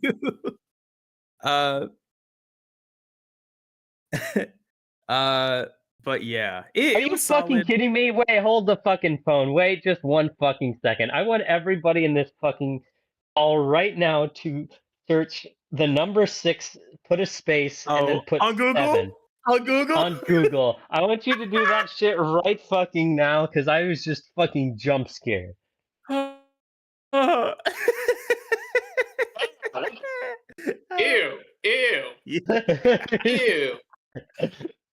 Oh, I can't believe y'all are just finding out about this. Oh. I can't believe that. I had no idea. Anyway, sorry. Please continue. No worries. Yeah, Final Fantasy V, definitely not 6, 7. Is fine. IMO, I'm gonna be real with you. It's a little too long for what it is. It's like, how do I put this? The game doesn't take itself nearly as seriously as like 6 or 7 or any of the other Final Fantasy or 9 or any of the. It doesn't really take, but it tries to at points, and it just, I was like, oh, okay, I don't really, really don't give a fuck. Sorry. But yeah, the jobs are pretty cool. Shout out the job system was pretty cool. I hated the fact that I had to grind out some of them because my mind goblins got to me and was like, hey, you should master every single job in this game. And I was and at about 35 hours, I was like, why am I doing this? I'm right at the end of the game. I should probably just beat the game. Number go up, but I'm not playing. My character is not playing a Geomancer. I'm not bringing a Geomancer. No, nobody gives a fuck about the Geomancer class. But what if No. it's useful? No. If you need it. I'm sure it can be useful, but no. I got my other jobs. It's fine. So, yeah, but you gotta say number go up, stop at some point, so that you don't spend 8 months on a game that reasonably should have taken you 3 weekends. So, yeah, Final Fantasy V was fun. I'm happy that I played it. Definitely not my favorite, but solid middle of the road Final Fantasy. To be fair, I haven't played anyone that's bad outright at this point, but if you have some downtime and you want to play one if you want a low stakes, like brain off JRPG, put that shit on. It's fun. It's a good time. And then don't complete it because it's a long ass game. At like, well, I say long, but it's like 35 hours, which isn't super long in JRPG terms, but you know. Oh wow, 35 hours here. Let me check my Tales of Symphonia playtime. 36 hours. Sorry. Sorry. I can't. I got if I don't want to be if I want people to see me and like have a social life, it's long. But you know, I know it's rookie numbers, but anyways. But yes, I'm free. I'm no longer feeling guilty about not playing Final Fantasy V when I play other games. So we're breaking new ground, gang. I'm breaking new ground. I'm playing games that came out this year now, which is great because I've really only been playing one game that came out this year, and that's Hades 2. Because I got like a couple of runs into it, and then I started feeling guilty about the fact that I wasn't playing Final Fantasy V, and I should have beaten Final Fantasy V by that point. So it's like, okay, all right, I took a break on it, but we're back. I got it on Switch 2. My cloud saves transferred, gang. Believe it or not, Hades 2, still fun. Pretty fun game. Yeah. I'm still very bad with the whole casting thing. Also, I'll be real with you guys. I don't know how I feel about the weapons right now. I feel like I like some of the weapons, but I feel like my problem is I keep comparing it to the first game, and compared to the first game, I don't know if I like the suite of weapons as much as the ones that we had in the first game, but oh well. Last night just had a run where I made it to the very bottom. Lost to the final boss there. It was real close, unfortunately, but hey, I just gotta keep at it. So we're making progress. Things are going well. Yeah, Hades 2, good. Yeah, I see why they were like, yeah, let's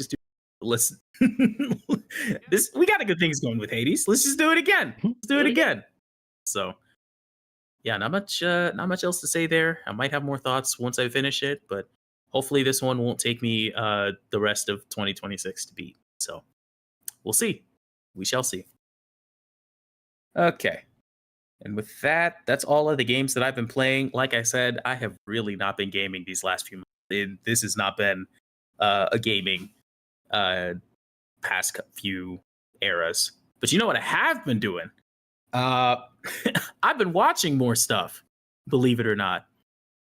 So the first thing that I want to talk about, I think I mentioned it the last time we met up, or the last time we hopped on. I'm going back through JoJo's Bizarre Adventure. We finished up parts 1 and 2. Finished up part 3, I think, since the last time we talked, and we've started part 4. Yeah, I don't know what else there is to say. Good show. I'm very excited for part 7.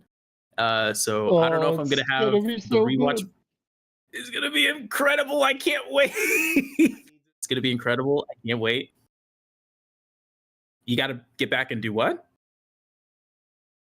Yeah, you gotta. Have you already finished it at this point, or did you not finish it? That was.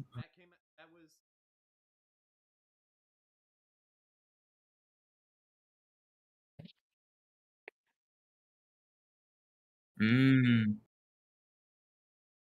that time, I will.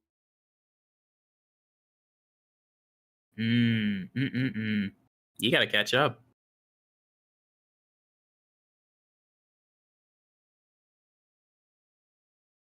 Heck yeah. Be that iPad kid, except not watching Coco Melon, reading JoJo's Bizarre Adventure. Yeah, part 7 good. Yeah, definitely the opposite, but you know, it's fine. It's fine. But yeah, please do. Part 7 drop in March.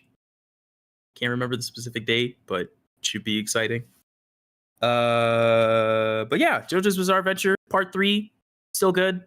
I still kind of feel the same about it, in it not being one of my favorite parts of JoJo's Bizarre Adventure, but still pretty solid. It does feel like there's a bit of a dip in the middle, but hey, it's a fun time. It's a fun time, and going through it with somebody who hasn't seen it before, and going through it with somebody who hasn't seen it before was a really fun experience.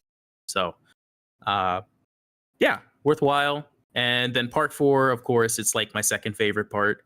Of course, it's still fantastic as ever. I forgot how much the anime, like, I forgot how good the anime looked in part 4. It looks so good. It looks so good, honestly. So, yeah. Yeah, we're making our way through that. Should be fun to wrap up. I don't know if we're gonna finish part 5 and 6 before Steel Ball Run drops, but either way, we're making our way through it. So, should be a good time. All right. The other show that I've been watching is I started watching Better Call Saul. Since we're talking about Vince Gilligan. I finished Breaking Bad a while ago, but people had been pestering me to watch Better Call Saul. And so I started it late last year. I've only gotten through season 1 at this point. I'm a couple of episodes into season 2. So not far into the show at all.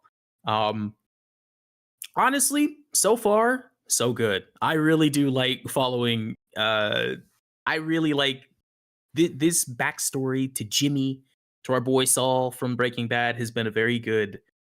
This has just been good, honestly. It's kind of a slow burn, so I've been kind of taking my time with it and just kind of watching an episode every couple of weeks, or a couple of episodes in a week. But yeah, it's very enjoyable, very fun. Right now, it's not nearly as stressful as Breaking Bad. So Yes. I feel like I can watch more of it, but I've just been busy at certain points, so I haven't had the time to sit down and like watch it. But it's very intriguing. I'm very excited to see where the show goes at this point. So, yeah, making my way through season 2. Want to try and have that series wrapped up sometime soon, because I do want to check out Pluribus, and I feel like I need to check out Better Call Saul before that. But yeah, Better Call Saul, very good. I'll keep y'all posted as to the show. If y'all haven't seen it, I do highly recommend it. Very good. Very, very good. All right. After that, I guess the other thing that I've been watching is my brother is also a very big fan of Stranger Things. So I did the opposite of what I did, and I've watched all the episodes of season 5 except for the last episode. Because Netflix is on some weird stuff where I can't, you can't share your passwords anymore. So my folks back at home, I had to activate the Netflix back at the house when I was there over winter for Christmas. So we watched the first, what is it, 9 episodes, I want to say. Yeah, or first 8 or 9 episodes before the finale. So it's fine. It's fine. It's not my favorite season. I like some of the things that they've been doing. I feel like some of the people have been a bit too critical about this final season. Honestly, it's fine. It's not anything that's going to blow your mind. It's not going to hit the high that was season 1. But truly nothing has at this point. But yeah, it's fine. And if the finale is as much of a send off, if it's as much of a good send off as you say it is, Aaron, then I think it'll be fine. I think the people that are calling this the new Game of Thrones might be exaggerating just a little bit. just a smidge. Oh, they did. I had to watch that show from the beginning after the ending just so I could. And guess what? Oh yeah, yeah. That's not good. That's not good. Honestly, the first 5 seasons, it was great. Having a great time. The last season. Yeah. Wait, to the last episode of season 4, you say? Yeah. Yeah, I see what you mean. Yeah. That's fair. And even then, it was going downhill, but it wasn't awful until that very last season I am up,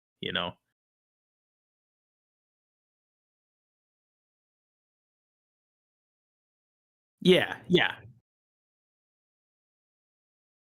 But it's one of those things where, like, if they had stuck the landing, people would have been like, "It's fine," but, you know, it wouldn't have, like, tarnished the reputation of the show as we know it. So, I don't know if I have an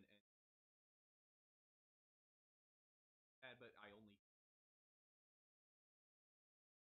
oh, it ends fantastic. Honestly, it's a Yep. fantastic ending. if they had stuck the land that well. Hey,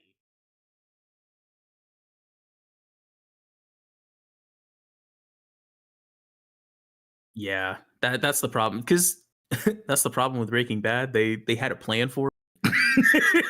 They knew how it was going to end, and so those seasons are in service of reaching that end point, and you can kind of clearly see that throughout the show and through the ending portions. Game of Thrones, no. Game of Thrones, they had the ending and they had a big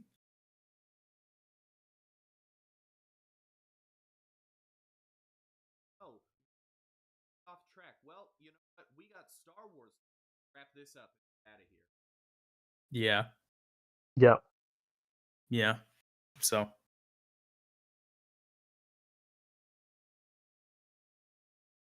Yeah. life comes at you fast. Star Wars. It's Yeah. Ugh, well, last season.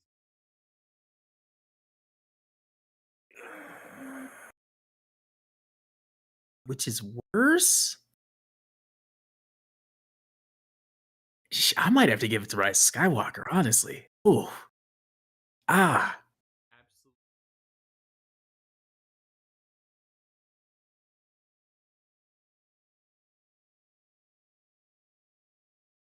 See, I don't Rise of Skywalker. And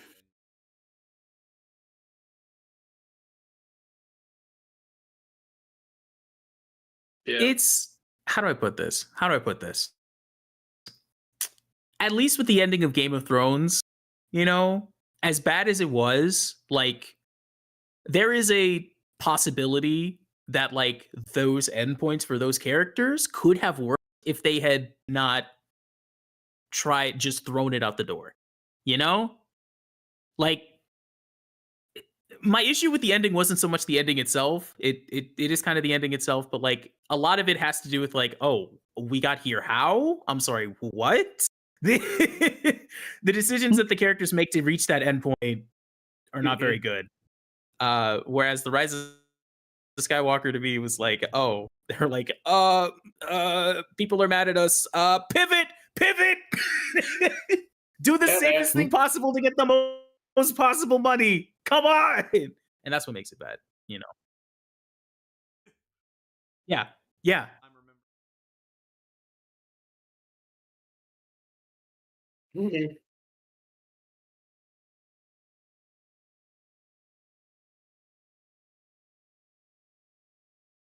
yeah, yeah. Happened. That's Line up. that's what I'm saying. Mhm. That they just happened to out where the holocron. Oh, jeez! How do you make What a so masterpiece. incompetent? I love that movie. That's probably top 3 movies of all time for me, if I'm being honest. It's probably like that's maybe like number 3, and then like probably Last Jedi number 2, and then number 1 would probably have to go to I think of like an absolute banger of a movie. The Room, Tommy Wiseau. Oh, The Room. Well, no. See, The Room is actually good, so I can't put it there. It has to be something that's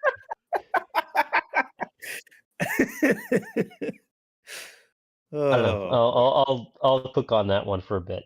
I'll try to think of the truest masterpiece of a film. Ah, there we go. I just, yeah. That's my opinion on the whole thing. Let me. So, uh, yeah. What were we talking about again? How do we get on this tangent? Stranger Things. What to say? Right, Stranger Things. Yeah, Stranger Things. and Better Call Yeah. Saul. And then Better Call Saul. Yeah, yeah. Better Call Saul. Yeah, Stranger Things. It's all right. It's all right. It's fine. Right. It's fine. I need to watch the final episode, but I need to make sure that my brothers watch the final episode so I can take my Netflix account back. So I'm gonna punt Netflix. This is awful. I can't believe I got to spend $8 more just to access a screen that's not on my home Wi-Fi. It's insane. This is insane. That's like 28. That's on top of the almost $20 that I'm paying them each month. Ugh.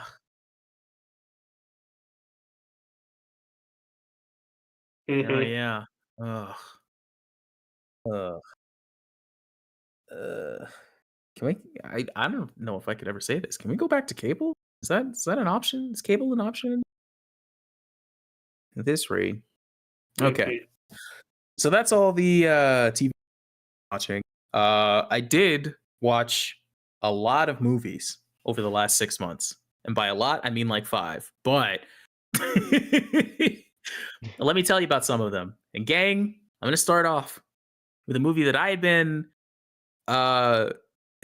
unfortunate enough to see day of because it came out. I wasn't doing anything, and I decided to pay $20. And gang, that might have been the worst $20 that I spent on a. In October, I went and saw Tron Ares. Oh, there we go. I went Oh, to. that I went to Madam see Web. the- Madam Web is the #1 movie of all time. There we go. Sorry. Just occurred. There you go. There you go. There we go. That- Yeah. Oh, I Yes, had to. of course. For some reason, I had to. Oh, I knew Yeah, this movie was had not to going to be go see good. I had to see it because I was like, if I don't see it, there's never going to be another Tron thing again. And I kind of want to see if they can make it decent. Gang, I was wrong. I don't know why. That movie was not good. That movie was not good, as you probably already know. uh,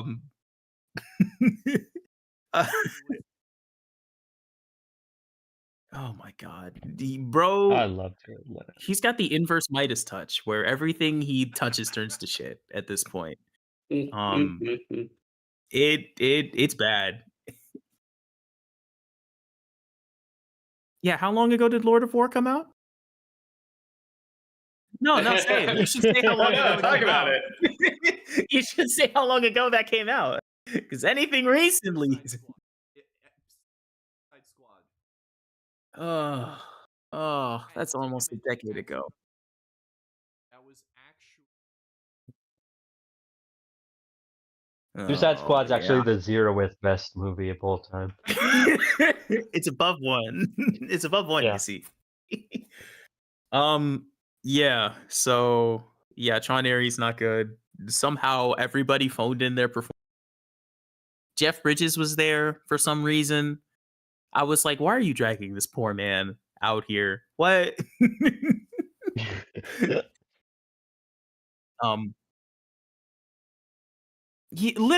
Literally. I'm assuming nobody else has seen Tron Legacy. If everybody's laughing at my misery as I'm talking about this movie. I have Nope. certainly not. Okay, all right. Like, why would I? Easily my least favorite $24 that I spent last year. I was alone in the theater. I looked over to my side and there was a rat on the in the seat next to me, and I was like, "Oh boy, this is gonna this is gonna hit, isn't it? This is gonna be." And boy, howdy. So to give you a summary of Tron Legacy, because I want to share my with everybody else. Tron Legacy is about this AI that learns to be a real boy. Jared Leto is Pinocchio. He wants to be a real boy, and so he goes against his protocol in his business's computer system and tries to learn what it means to be a permanent thing. They're looking for this code of permanence, and it's only in Jeff Bridges' like notes from the first Tron movie because of course. Anything printed out from a computer, anything that's 3D printed out from a computer can only last for 30 minutes because timer. Yeah, it's not good. Everybody phones in their performance. Wait, no, okay, no. What's his face? The guy who plays, I can't remember his name. I think it's Evan Peters is in this movie. He was in a couple of other things, but he plays the main antagonist, who is like the grandson of the original bad guy from the original Tron movie. I think he does a fine job as a mustache twirling villain, little like CEO prick type. I think he does a fine job. Everybody else does a very bad job. Everybody phones it in so hard. It's crazy. Except Jared Leto, because he's like, yeah, I really want to do this, and he's still not good. You can tell Jared Leto's taking this role very seriously, and he's not doing a very good job. And hey, I was like, I had to cope so hard in the theater because I was like, well, maybe acting is representative of the fact that he's like an AI who's learning how to be human. So really, he's doing a good job if you think about it. Yeah.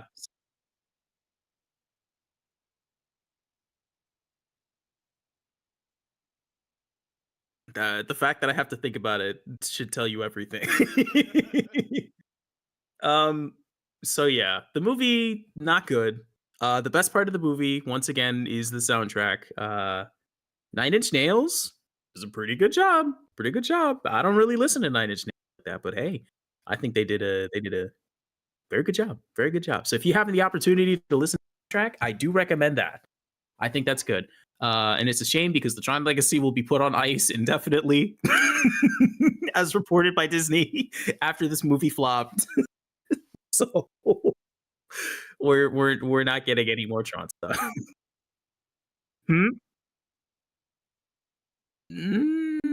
Kind of.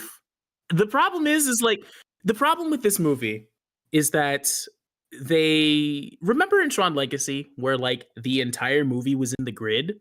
So like you had a lot of time to see they were like, okay, we got to make this shit look good, right? And truthfully, it does. It looks pretty cool, you know? They do the opportunity to do a let's have most take place in the real world for this movie. So the scenes where they are on the grid or on grids, it looks pretty cool, honestly. But we're in the grid for a total of like 10-15 minutes in this movie. So, you know, we got to go to downtown Toronto or wherever the hell they are in the movie. So, yeah.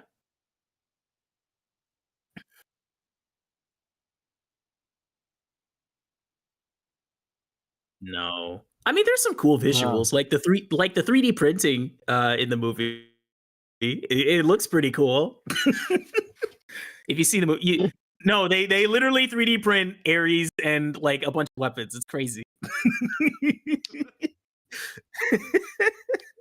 I want that 3D printer. It's kind of it's nutty.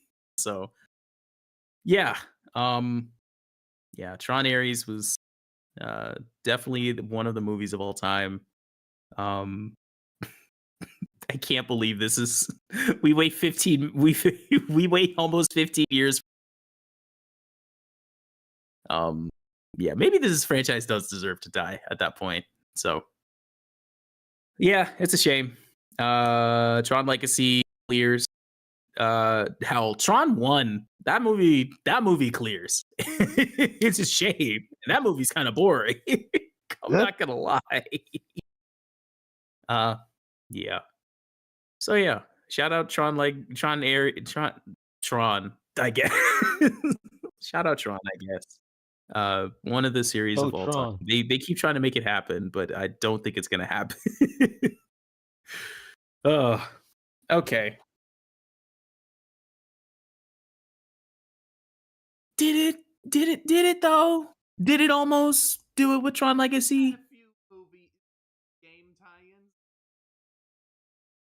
Okay, it was 2010. It was 2010. Every movie had a game tie-in at the time. What are you talking about?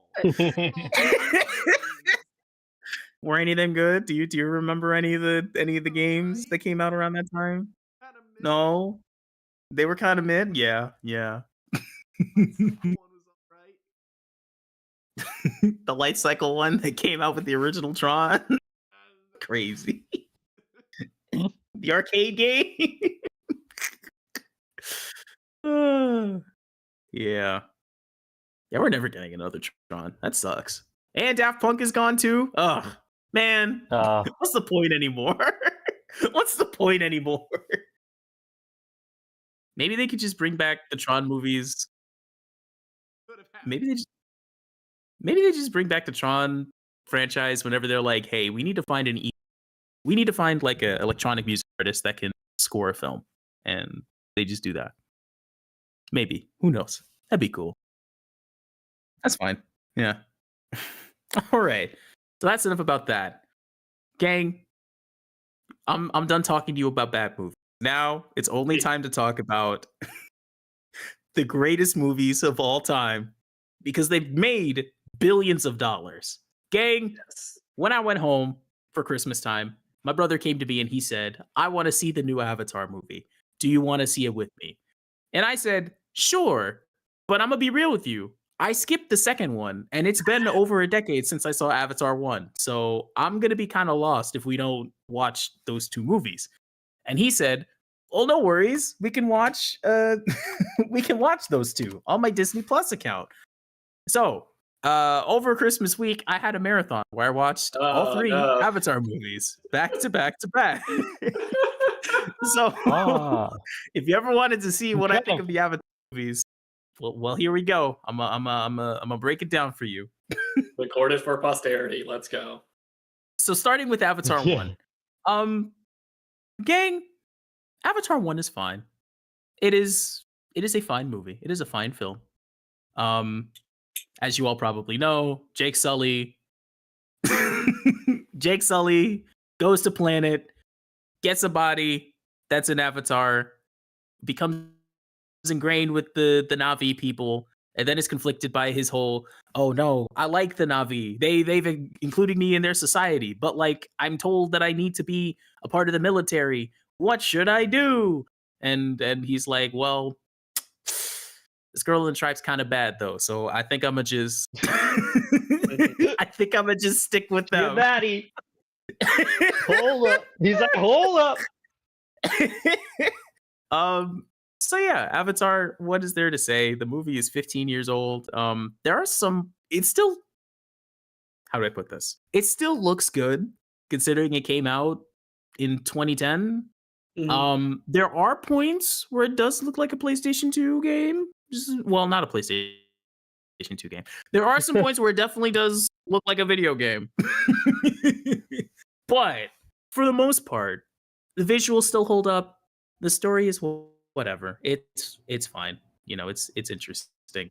It's Pocahontas. And yeah, there's not much to say. Good movie. It's a good movie. A little overhyped in my opinion. You know, the people like it. Who am I to judge? It's a fine movie. It's fine. People had post Pandora depression. Oh, real man. Oh yeah. I saw it in IMAX, and now I just want to go back. Well, guess what? It took them 12 years. But by God, 12 years later, by God, they did it. They went back to Pandora. They went back. So yeah, I watched Avatar: The Way of Water, which I had not seen. So it came out in 2022, 2023, something like that. You know, I just never got around to see it. It was also a fine movie if you all have seen it. It definitely there is definitely a bit of a time jump. The Sullys are a family now. There's multiple Sully kids. And so now we got to deal with the kids as they kind of grow up. Shit happens and they now got to move essentially, which sorry for spoiling this 3-year-old movie for y'all if y'all haven't seen it, but yeah, they got to move, and they move to where the water Na'vi people are. They got to move to where the water Na'vi people are, and they got to learn the way of water. Again, this movie was just fine. I feel like I might be falling for the Avatar propaganda though, because I watched an interesting video about how there was so much like, how do I put this? There was a lot of like put into the world building of Pandora and everything surrounding like, you know, the actual like world of Pandora, like the language, the music, the culture, the flora and fauna that we barely see in the first movie, that is very much, well, I won't say very much, but is kind of expounded upon in the second and even in the third movies. There are points where like you know, they kind of pepper in a little bit of like, oh, here's some lore about the world that you probably didn't know. Which, gang, I might be falling for the propaganda. I might be like, this is a good movie. Good.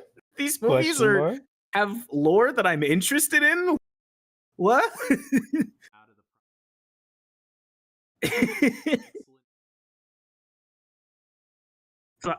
Sideways? Yes, I know. That's the video I was talking about. The music and how it was like they put in so much freaking work and effort into making the music sound like it would come from this planet. It doesn't exist. They've crafted so well, and said, no. Nope. Don't put it in. Don't put it in the. Make it.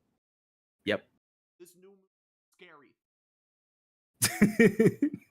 This new music is going to be scaring the hoes. Nobody's going to like it. Nobody's going to like it. But yeah, the second movie was also, I don't know if there's anything much else to say without going into spoilers. And even then, like, do you guys care about spoilers? Do you guys care about spoilers all that much? No. Okay. All right.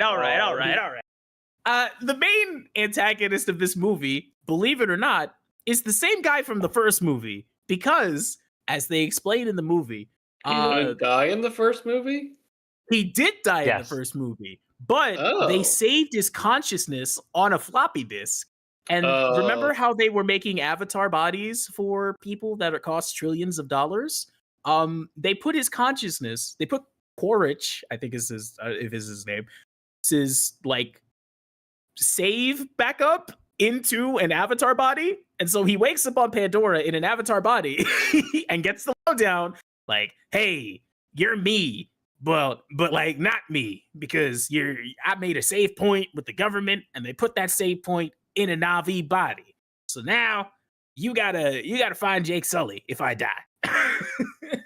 So yeah, Quaritch is back. Yeah. They waited. Well, the 12 years was how long the avatar body needed to get there, because you know they grow in cryo sleep on the way from Earth. I know. I looked so much into the lore. So he's still the main antagonist, and I was laughing at my brother. God, they just. So what happens if this body dies? If they still have to save returned. Like that's what I'm saying. Like theoretically, they could just keep making him and keep sending him up. And he's just going about it, just being like, I want Jake Sully. Well, I gotta capture Jake Sully. And truthfully, what's to stop them from making just like 5 Quaritches at once and just like, I guess aside from money, but you know, they got the unobtainium. So they got the money to spare. Yeah, Avatar 2, they're also talking about it, Unobtainium 2, the new Unobtainium stuff, which is even more Unobtainium juice. Yes, the immortality juice, which only comes from the humpback whales that have sentience and are definitely that definitely have to get killed. So, yeah. So the main plot of Avatar 2 is around that. You know, the other thing that I noticed about the Avatar film is that the main driving force of these movies is somebody gets captured and they have to do a rescue mission, and then somebody gets captured and they have to do a rescue mission, and then somebody gets captured, and this happens once you see it in Avatar 2 and 3, it just keeps happening because the kids keep fucking getting kidnapped by the military or some bad guy. Somebody just kidnaps them, and so the rest of the family's like, oh, we gotta go get him. We gotta go get our kid. It's also weird because in the second movie, they really kind of up the idea that, well, not the idea, they up the what's her name? Neytiri, the Jake's love interest in the series. They really kind of hammer in the whole like, oh, by the way, she's racist against human beings, which like was definitely a little choice. I'm like, definitely a choice. Definitely a choice in these movies. She's like, I hate them. I don't think they should be here. Which like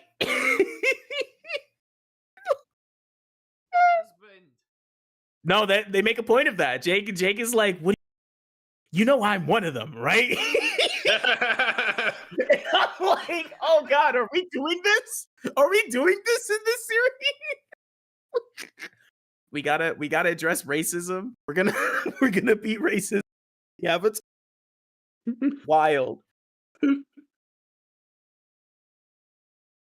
It's it's and it's like they have kids together, and so he's like, you know, I'm one of them, right? You know, all the bad stuff in our kids, it's the human side, right? And she's like, yes. And he's like, wow. It wasn't like a bonding moment. She's like, I'm racist, and he's like, girl, me too.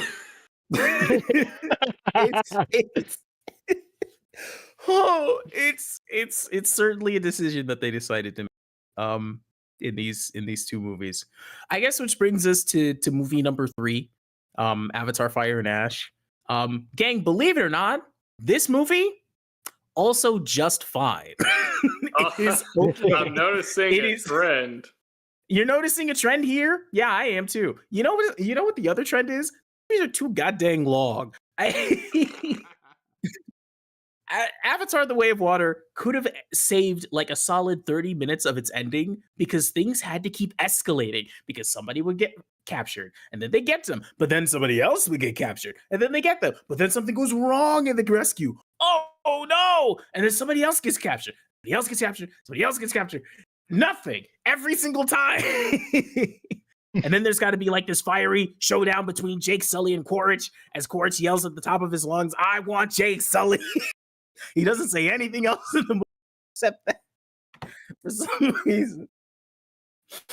Which brings me to Fire and Ash, which apparently Fire and Ash and Way of Water were shot like right after each other, you know, because they happen like right after each other.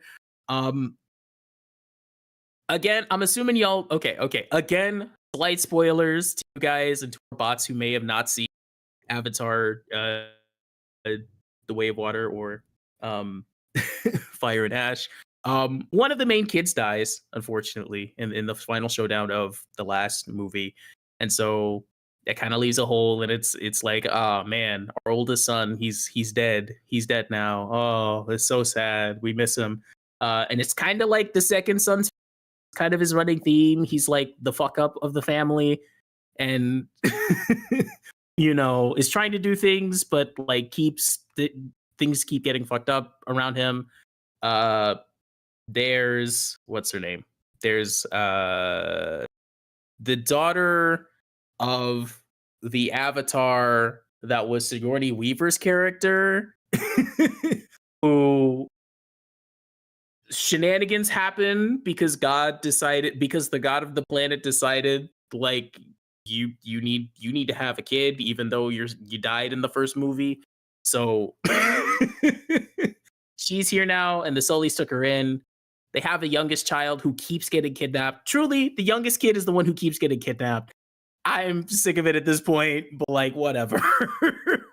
And then there's Spider, who's like a human being but he just kind of chills with the Sullys because didn't have like a mother. He doesn't have a mother, and spoilers, actually Quaritch's son. Whoa, insane! Oh, Now he's got to deal with the fact that his dad, quote unquote, is now in a Na'vi body, is backed up in a Na'vi body now. may have daddy issues. Anyways, Avatar Fire and Ash, they gotta we basically meet the Fire Tribe in Avatar because we got the Water Tribe, we have the Earth Tribe or Forest Na'vi, and now we have the Fire Tribe. Fire Tribe, they don't believe in God. They are these godless heathens who live outside and they just raid and kill off. They just raid the Eddie caravans from the Air Na'vi people. I was about to ask where the air nomads. Yeah. No. Dead ass. There are Air Na'vi. They're in flying jellyfish ships. They're in flying jellyfish ships. So, anyways, for some reason, gang, my thesis from Avatar Fire and Ash is that if you want to be a bad guy, you need a witchy DF for some reason. Because the one major antagonist of this movie, I can't remember her name, it starts with a V. She's basically the head of the Fire Tribe, and she's basically like, I don't listen to Eywa. Eywa can fucking suck it. Fuck her. we do our own shit. And Quaritch is like, oh, I think that's kind of hot. I'm not gonna lie. And so the two of them kind of team up. But like not after, but like there's like a scene where Quaritch is like, she's like, you gotta listen, you gotta take this, you gotta take these drugs because that'll teach you the truth, right? And so there's a scene where Quaritch is just tripping balls while at the feet of this like witchy like antagonist, and I'm like, what does James Cameron mean by this? Why is he giving like a hardline military guy this like witchy goth girlfriend who is evil? I couldn't stop laughing in the movie because I'm like, what is going on? Yeah, Jake Sully gets captured, and so they have to rescue him. More of the sentient whales have more unobtainium, and there's a plot to kill them and whatnot. That's not important. They gave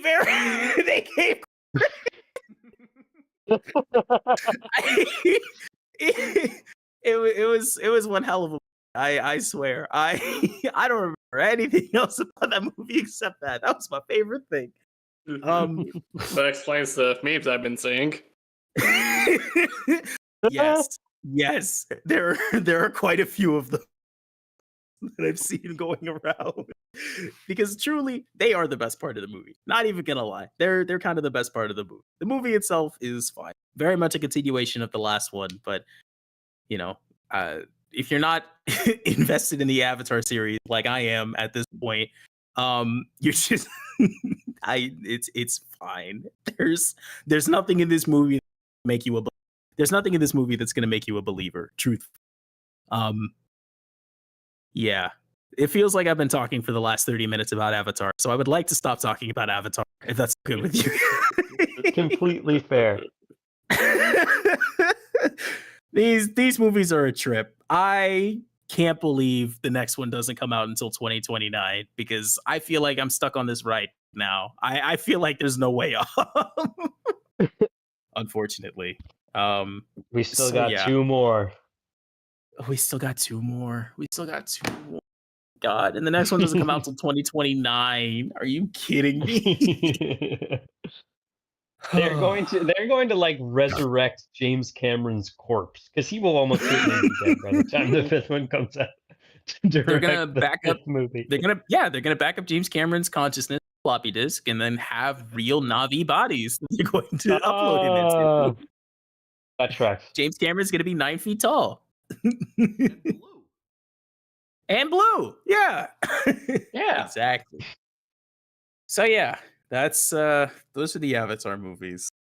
Mhm. I did watch one other movie that came out, and that's the latest Knives Out film by good friend of the show, Ryan Johnson, who made the greatest movie ever, The Last Jedi, and made Yes. another great movie, which is Wake Up Dead Man, the Knives Out sequel. This movie was I really enjoyed this movie. I actually really enjoyed this movie. This was a I liked the mystery in this one. Believe it or not, I was I had a fun time playing along with the whole done it scenario. So that was pretty good. Very well shot. Very pretty. Of the three Knives Out movies, be like my favorite one aesthetically because he does a lot of cool things with the like shadows in the church and the god rays happen at pivotal moments, and it's like it's so good. It's so good. Yeah, and I feel like everybody does a really good job in this movie. I think the only thing that I feel like my only complaint, which I feel like is a complaint everybody else has, is that the ensemble cast, all the additional people in this who done it aren't as prevalent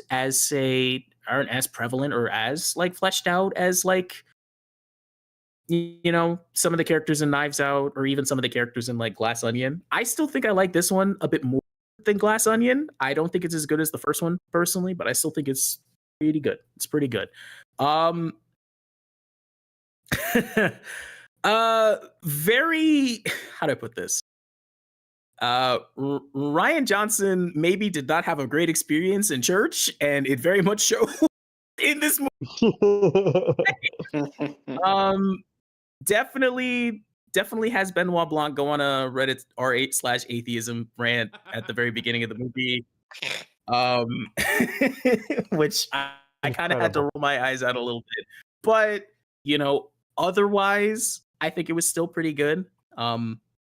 Yeah, I think everybody like him and sorry.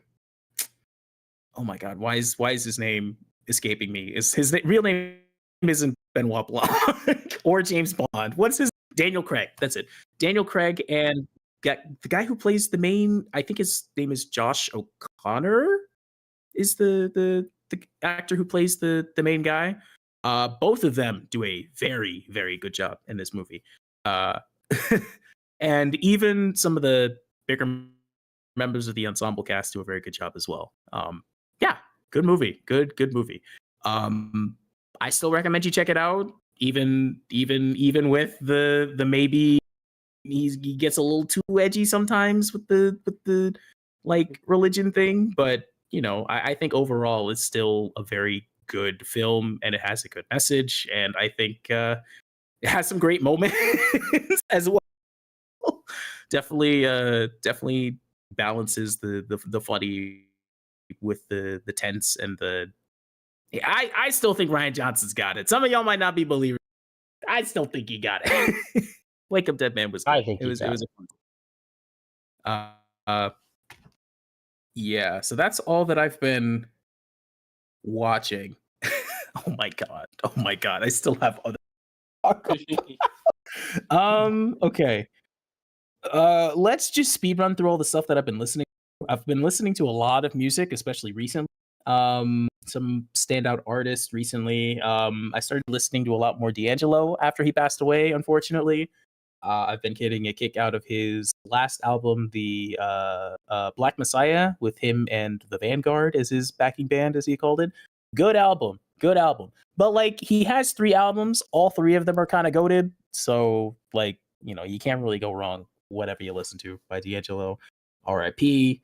I've been listening to a lot of Leon Top that came out in November called Folks, which was really good. And that made me want to go back and listen to some of his other albums, Electric Dusk, I want to say, and Mutt, which had a deluxe version that came out earlier last year, which was also really good.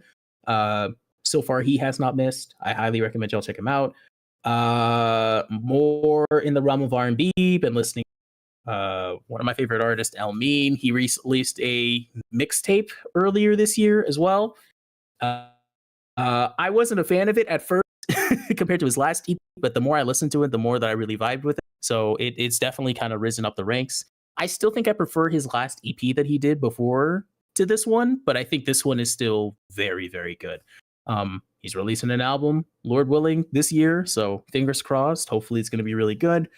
I've been listening to a lot more R&B. A friend of mine recommended I listen to an artist named Isaiah Huron, who is a very, very skilled R&B vocalist. Very, very good. Bro sings like an angel, apparently.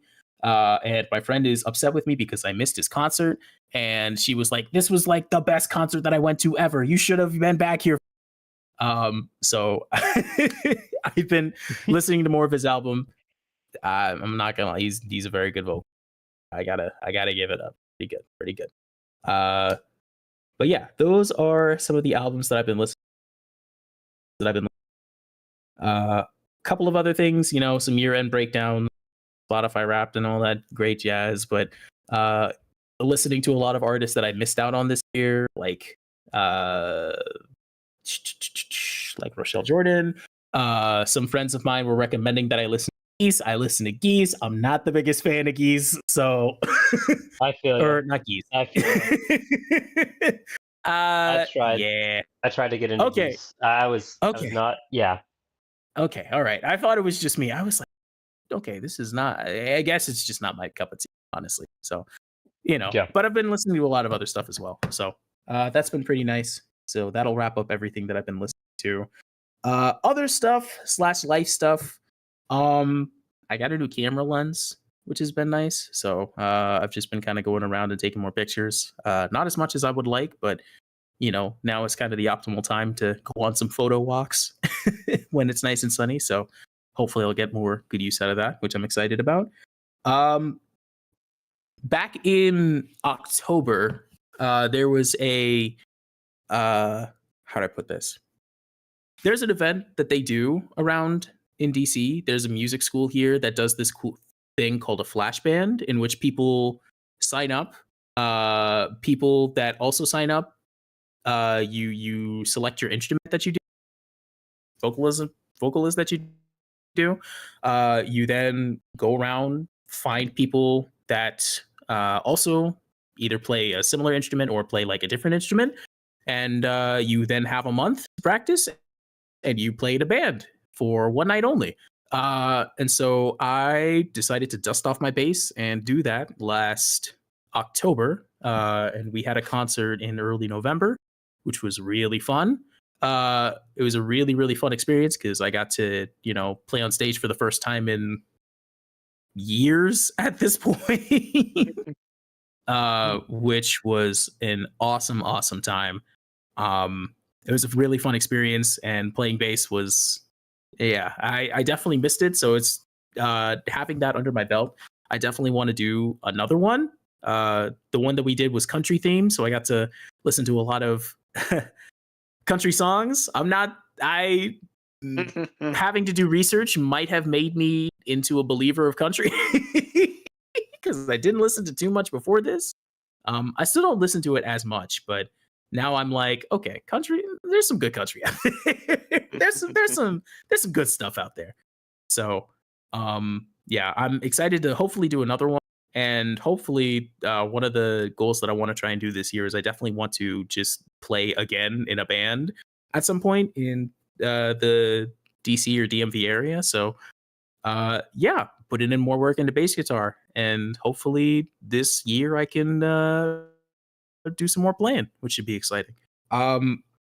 The second to last thing that I want to talk, the last thing that I want to talk about, in an effort to stop doom scrolling nearly as much, in the same vein as, I guess not in the same vein as bass guitar, in an effort to curb my phone usage, I picked up my yo-yo again.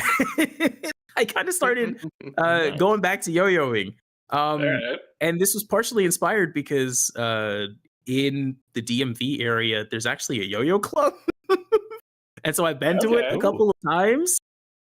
Gang, I'm not going to lie. I forgot how much fun this was. And so I've been steadily kind of grinding. I've had so many 1 a.m. sessions where I've just been practicing the yo-yoing.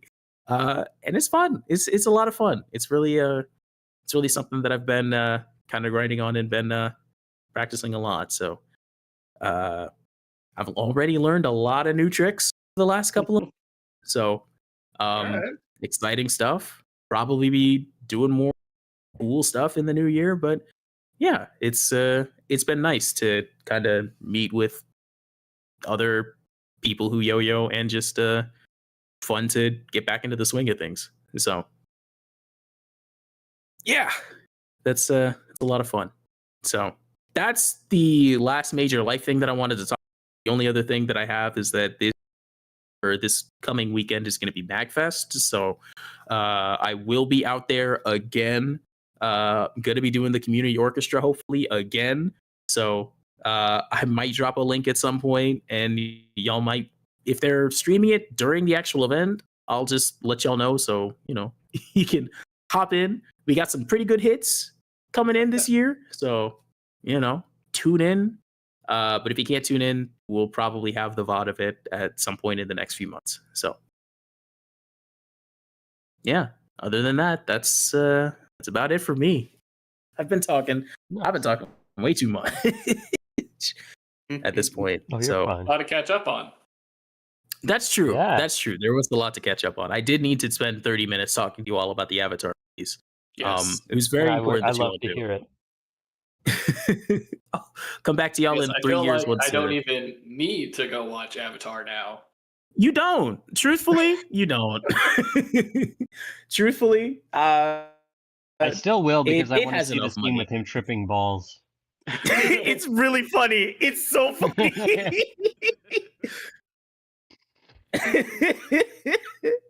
It's a good time. It's a good time. It's a good time. But do you need to see it? No. I mean, maybe. It's the highest grossing series of all time now. So So it's interesting. clearly, It's but crazy. good, right? Wait, what's up? Netflix. It's like it's the highest grossing movie, so clearly it must be good, right? Yeah. Yeah. It's just No. it's literally that meme somebody put where it's like it is the thing which has made the most money but had the least amount of cultural impact that has ever I been say that. released. I say that, but man, there's some Avatar. There are some people. There are some people that love this series. I'm I sure don't there get are, it. but like, how often do you like encounter someone and they're like, "Damn, man, my favorite movie of all time is Avatar. That was such a great movie." Because I've never encountered one person ever It's who like has I'm told sure me they're this. there. I'm sure they exist. But with how much money the movie made, you would think there would be more. Yeah, I'm still not convinced that it's not just like a handful who have seen the movie like 5 times in theaters. oh yeah. It's just the same crowd of people for all 3 movies that saw it 5 times. Oh yeah. That's my theory, but who knows? That might just be a theory. A game theory. Thanks for watching. All right, that's enough for me. I recently watched a game theory for the first time ever. That shit's crazy. Who let him cook? Who let this? Who let him in I've the only seen kitchen? the memes. Get him out. I haven't watched game theory since like high school, and all I've seen are the memes where he's talking about the life and death of Jesus Christ. He equated with 2 different colors, red and blue. Now palm me.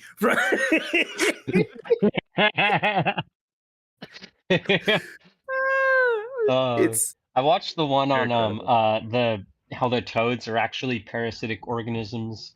The nurse Joy is actually a Pokemon. They're great. These are great theories. I love these. Zero notes. He absolute bangers all the way through. Oh, good grief. Oh man. Never change, Matt Pat. What a national treasure. Genuinely love that man. He showed up, had zero controversies, and then rode off into the sunset. Good for him. Good for him. Good for him. Honestly, good for him. All right, Mitchell, I'm passing the torch on to you. What's been All going right. on with you? Man, what even has been going on with me? Let me see. What have I watched recently? I've seen a couple of movies in theaters.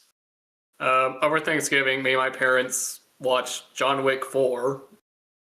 And Yo, John Wick 4, it's pretty good. It's fun. That it is. The main issue I have is, why wasn't this just a trilogy? You know what? Like, I remember the first movie. I remember the second movie.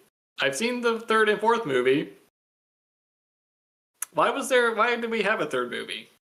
you think after dog number 3, John would just do a better job at making sure dogs shot, but Yeah. you know, I know. I think the main issue with 3 wasn't like the whole point of 3 was him getting out of the organization, and then as soon as he's out, he immediately jumps right back in to shoot a guy, and it's like, well, why did that's we go through real. all of That's this? real though. Like, why did we That's go through real all though. of Come that? on. he had And, to get back in. Yeah. And they were like, well, everyone really loved the dog scenes from 3, so we're going to have more dog in 4.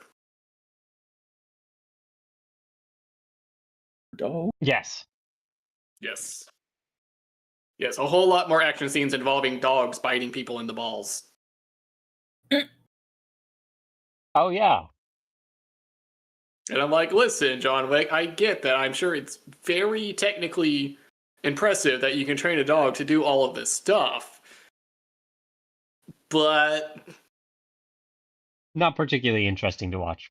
yeah, it's there. We reach a limit where, hey, it's a cool dog that can do tricks, to, okay, I've seen enough of the dog now. nope, it's the dog's movie now.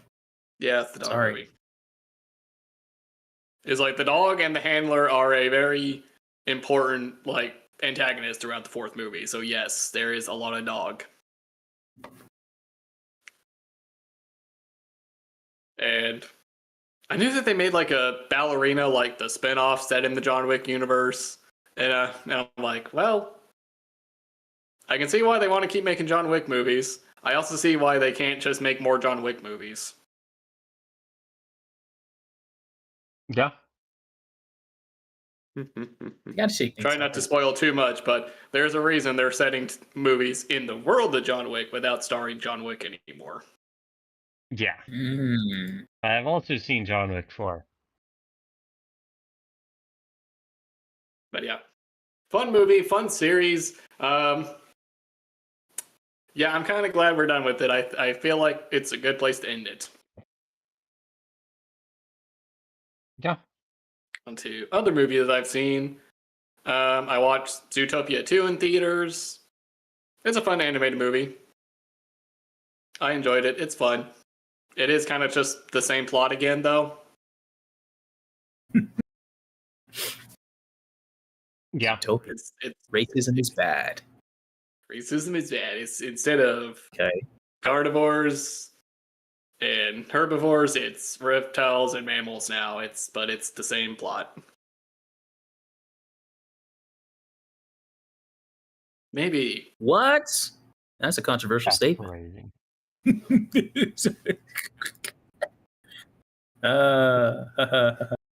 But it's a fun enough movie. It's fun. It's got good characters. It's fun.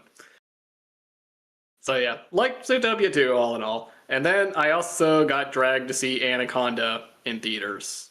The new one with Jack Black. Anaconda. Ant-Man. They made a new Anaconda. Bowser and Ant-Man? That's crazy.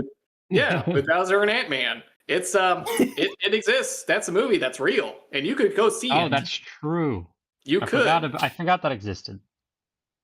It now exists, and it is real, and you can go see it in theaters. Yep. It's a comedy. But is it good? Oh, but is it good? It's real. Jack Black's in it. And he gets eaten by the snake. Ooh. Duh, we got Snake 4 before GTA 6. That's insane. That's insane.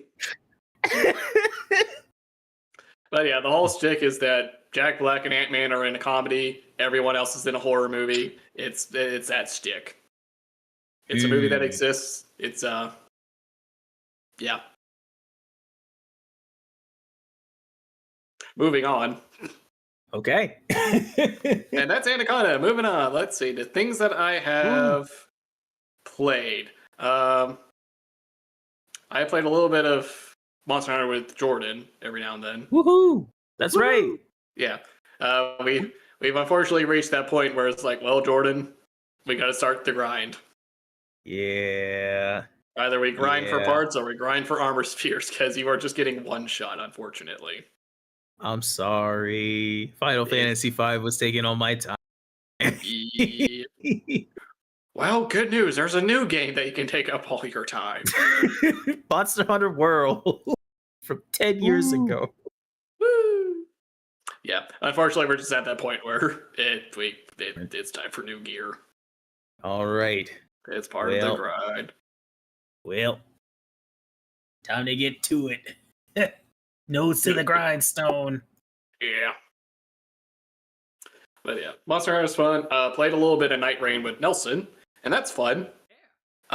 Jordan, I know what it's like being in your shoes now, jumping into a game and being like, I have no idea what's going on. I'm just going to follow you. Yep. 'Cause that's all I did. I'm like, all right, where are we going? What are we doing? Who are we fighting? Just point me. Oh, I'm dead again. And a whole lot of, oh, hey, watch out for this attack. What attack? Oh, I'm dead again. Oh. Oh, that one. So, Jordan, I know what it's like being in your shoes now. Yeah. It's tough, ain't it? Not Yeah, it's real tough. not so simple. Yeah, it's real tough. But it's good fun. I just played the archer dude because he's nice and simple, and I get to stay away from the fight. Good old Iron Eye. Yes. I'm like, I'm just gonna stay over here and blink at the boss. I'm helping it. Oh god, why is it looking at me? Yeah.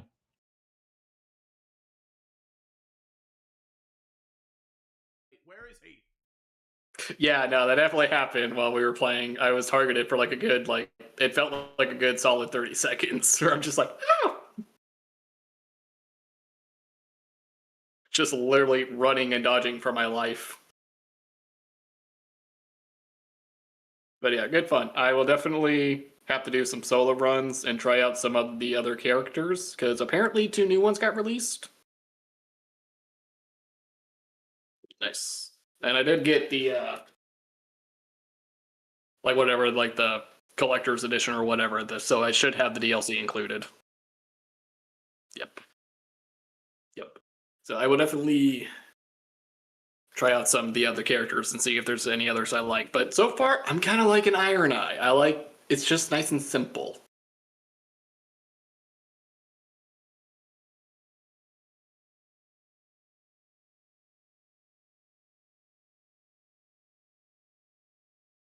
Actually, Yeah.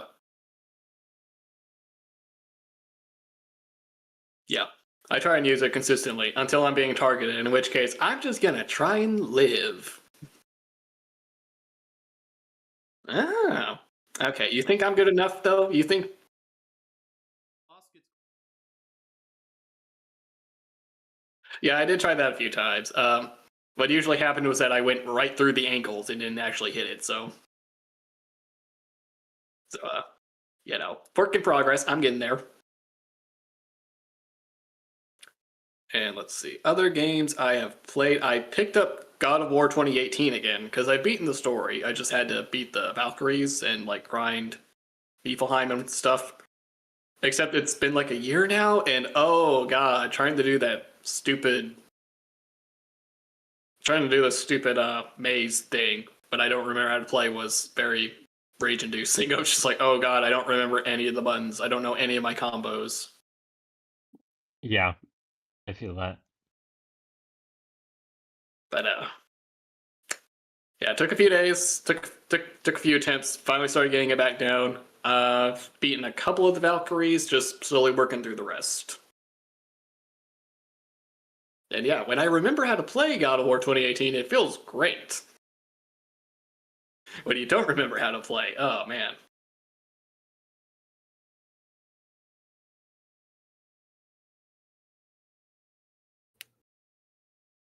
Let's see. Other than that, I played through and beat Batman Arkham Origins. Okay. That's a pretty fun game. It's pretty fun. I love my oranges. Yes. Batman Arkham Origin is pretty fun. I enjoy it, even if the story's a little weird at times. Like, at one point, you go into the sewers to try and break into Gotham PD to, like, download their fingerprint database, and you find, like, there's, like, thousands of barrels of bombs set up everywhere, all on for Gotham. Batman doesn't say or do anything about it. And then later when you find the Joker, he sure enough blows up a building, and Batman gets all surprised, like he had no idea that this could have possibly happened. Like, we saw the bombs. And it's his first day on the job. And it's his first... Yep. Yeah, it's his first day at the job, he's right. But yeah, you beat up the Joker, you send him to prison. Within the same day, he takes over the prison, and it's just like, Jesus, I know that it's like, I know it's the Joker, I know this is gonna happen, but like, you couldn't hold him for like 5 hours. Because it's the Gotham games, they usually take place over one night or something. It's ridiculous. So I'm like, you're telling me that we found the Joker, we beat him up, we sent him to prison, and within like an hour he takes over? Good God, people. Who's running this prison?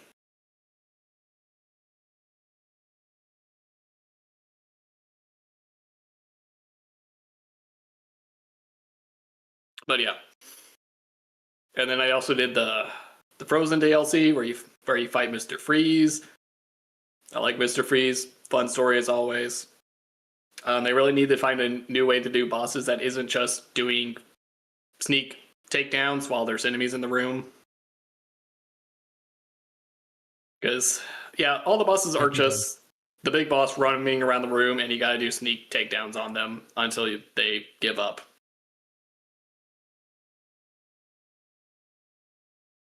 But that is Batman Arkham Origins. I will probably get around to playing Arkham City at some point. One of the other games I've been playing is, of course, a bit of Skyrim every now and then, which is always fun. I finally got around to finding Serana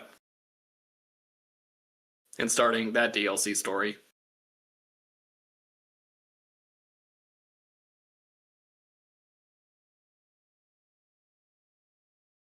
Finding Sagan? Gotcha. Serana, it's what is it, the Dawnguard DLC? Oh. The vampire one. Alright. That's pretty fun. Yeah, fair. It's a lot. Yeah. But yeah. It's like at one point you like go into like this like alternate dimension, and I got to meet Giob's spirit. Giob or whoever. It's the guy you meet when you first start Morrowind on the ship before you decide your name. Mm-hmm, You remember that? mm-hmm, The guy you meet on the ship in Morrowind. Yeah, you meet that spirit. He's dead. Apparently, he's the reason that all the cliff racers are dead in Skyrim. He launched a single-person campaign and exterminated all of the cliff racers and became a patron saint. That's not very nice. He ascended to sainthood by genociding a species. Well, as one does, yeah. And honestly, the cliff racers had it coming. What? Whoa! Whoa! Honestly, good for him. Honestly, I'm glad they're all dead. Yeah, they're basically just like flying creatures that just attack you every 5 feet.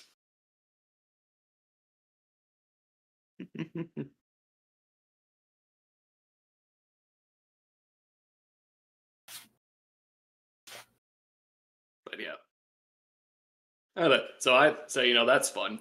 As someone who's played way too much Morrowind. Speaking of Morrowind, I do think I got the multiplayer set up correctly. I do think I got the Morrowind multiplayer set up, so we might have to try that out at some point.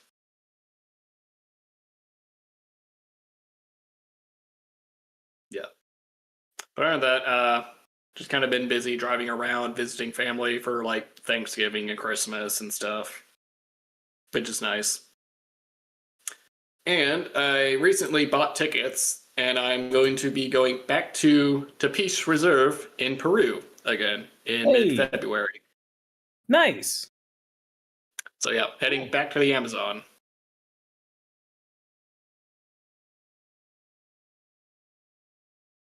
So yeah, let's see. We can try and meet up again before I head out, but if not, we'll meet up when I get back, and I will hopefully have lots of photos and stuff to talk about for once. Sick. Look forward to it. Mm-hmm. And with that, that's pretty much all I have that's worth talking about. If Nelson wants to take over.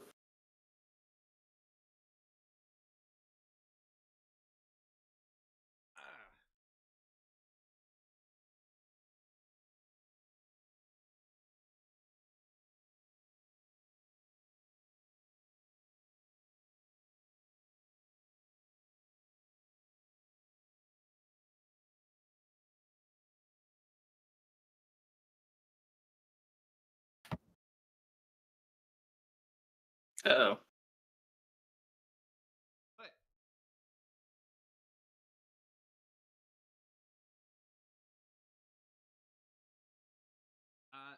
I did big thing.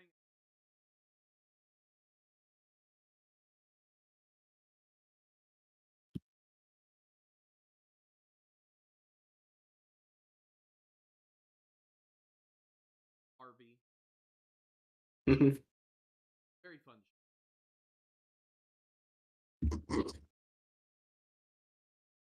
Right after that,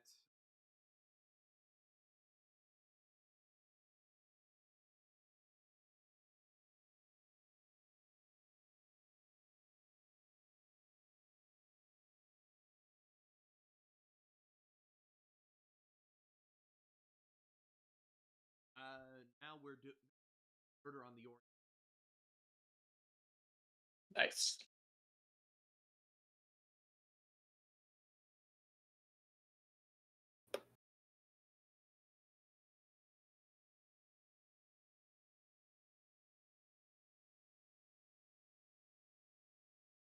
Games. I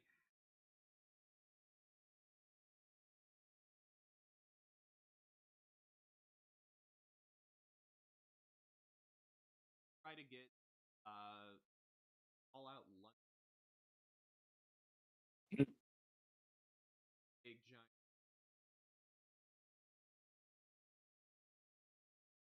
Hmm. I tried. Did get it. But Hey. bit jank.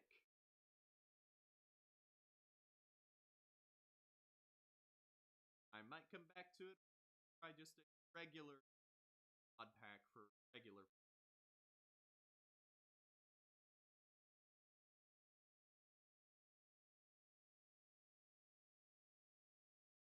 I like the vibes of All Out London.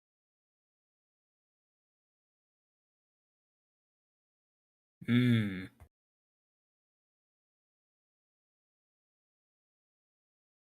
Okay. Although I did just see a giant oak.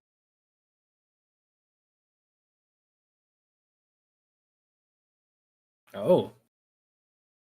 Guys. Starfield story. So I completed the entire story, make it in a that fits in the. Nice.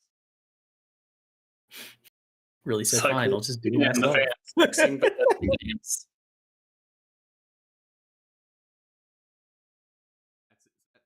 That would. Maybe I have to look into that. That does sound interesting. Oh yeah, definitely on sale. It's a Bethesda You just game. missed the one. What am I doing? Why would you buy a Bethesda game at full price? That's ridiculous.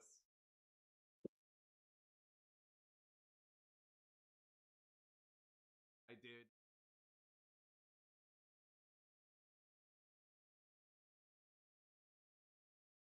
I need to beat Kingdom Hearts 2 at some point.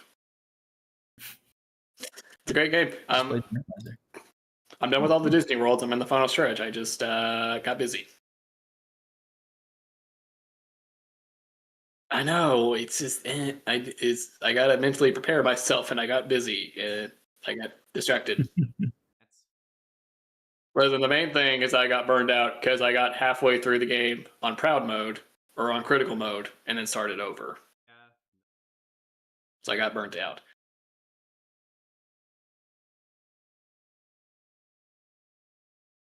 A lot of cool. Have.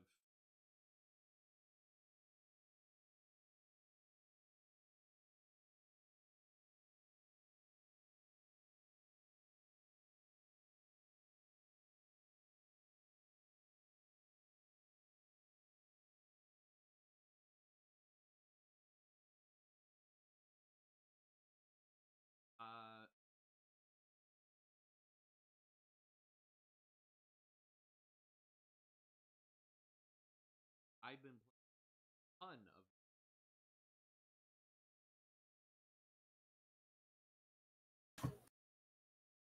I have. I think.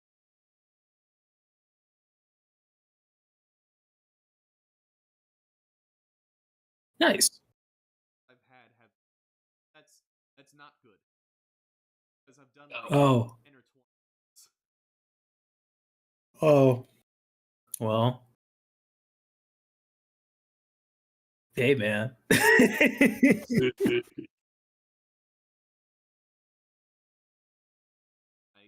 Fighting a boss.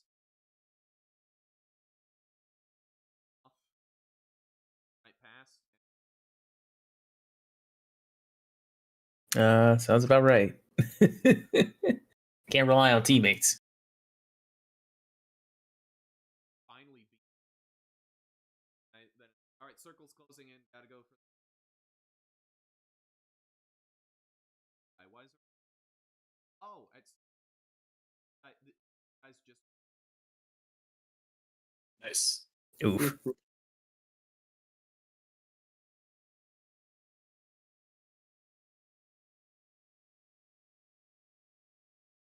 I die because.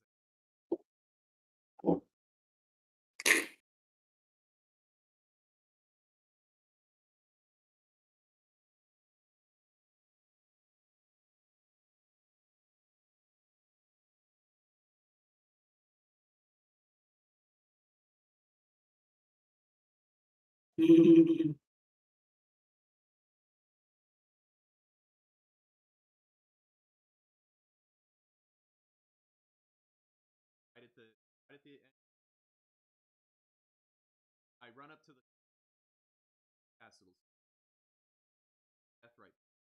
No, look. Fight the death right. I guess we're fighting the death. Right when the.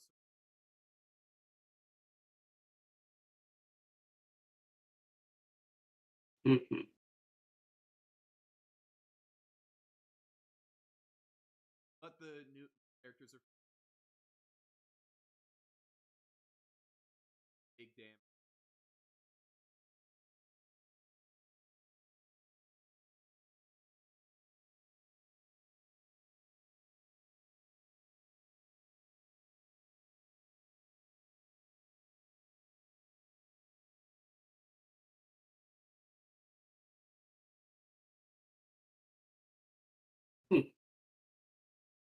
Okay.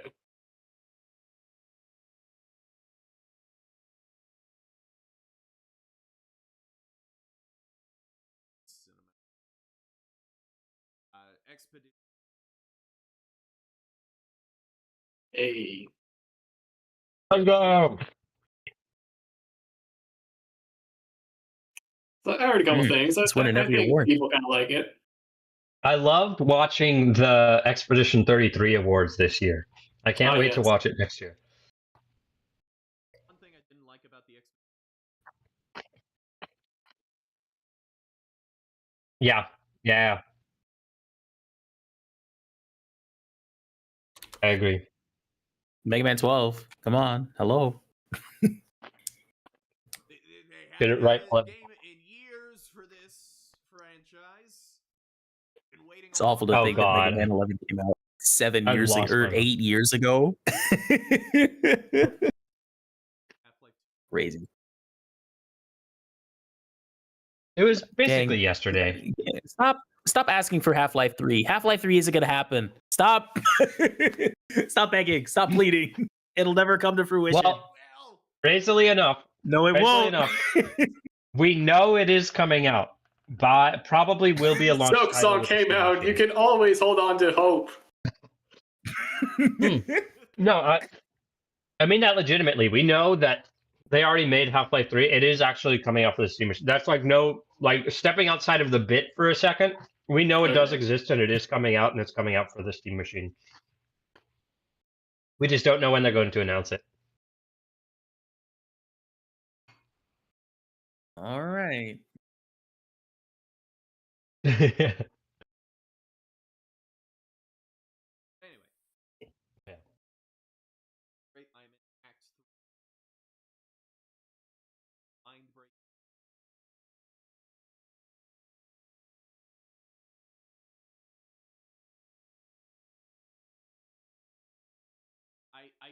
I was baffled at that Act 3. At Act 3. Yep. Yeah, the game opened up. Yeah, quite a bit. Yep. I'm like 35 hours in, and I feel like there's like 10 hours of. Oh yeah. I would say Act 3 is probably, if you do all the side content, probably the longest act of the game. Or close to it anyway. They did a lot of.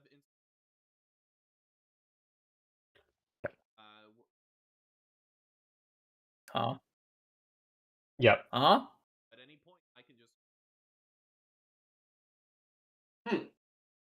Oh. Interesting. Side stuff, gonna do character quest.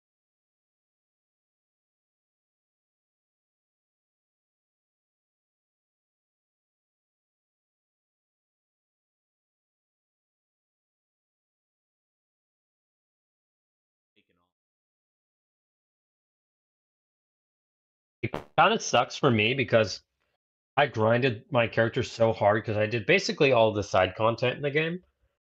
So when I got to the final boss in the game, everybody online was like, "Oh my god, dude, this last boss, it was so epic," and like, "Oh, there was such build up." I beat the boss in like 3 hits. It was Oh, no. so tragic. Honestly, I might damage. Yeah, it might not be the worst idea.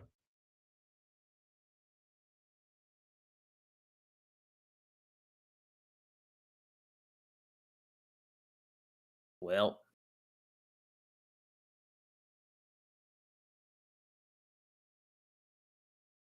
That game is. I love it. I did read a Agatha Ooh. kind of.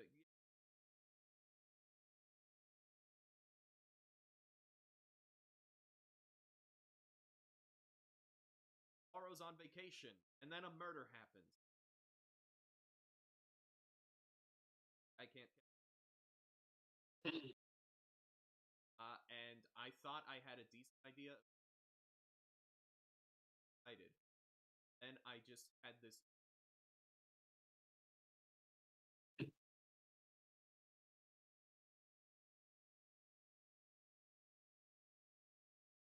I'm reading a chapter where Poirot lays it all out, and then he character that I had absolutely You were the one who did it. Dang it!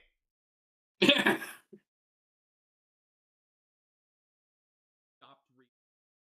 Come on! Got me again!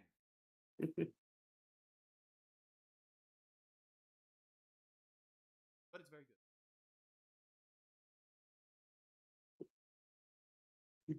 I thought you were going to be like, and then he turns to the character who I thought was the murderer and said, people may think you're the murderer if they're an idiot.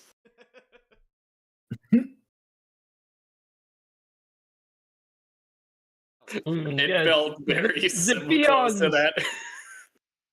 The pea brains might have mistaken you for the murderer. And then he lays out like all of the reasons you exactly thought he was the murderer. And it's like, oh, but alas! You are wrong. It was this person all the time. Let me tell you how obvious it is.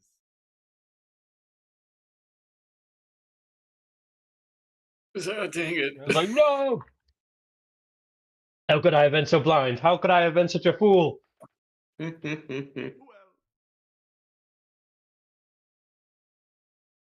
And then I've started reading Murder.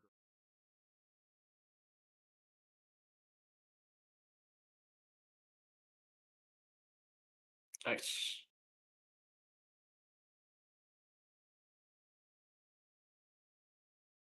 That book's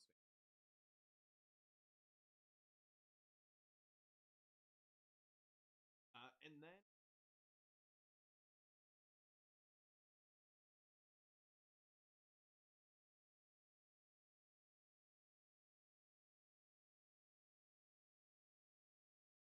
Broadway. I found a past.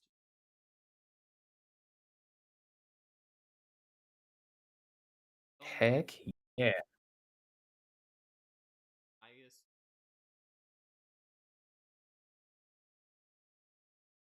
Okay. My gosh, that is.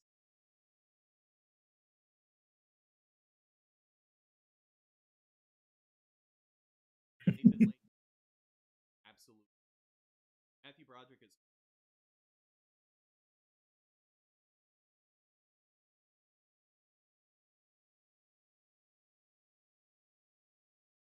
He had the Danny DeVito. Oh my God, I get it moment when watching it. Here's my experience with the. I saw the original Father and Zero, and I watched the. Wow, this is a couple of the.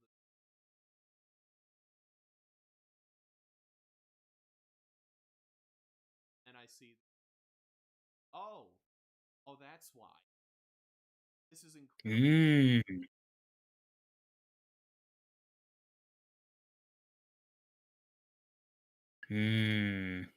Musical movie versions are just never.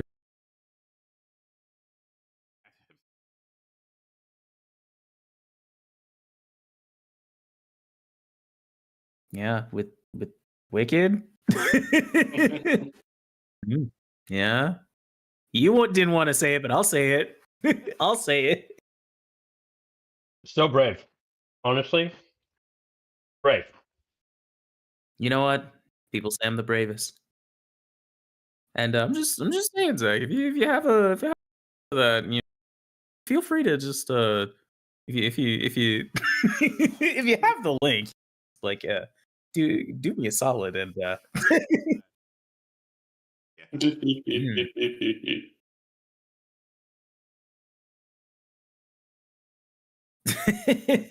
whenever you get the chance. No. Yeah. But Yeah. you know.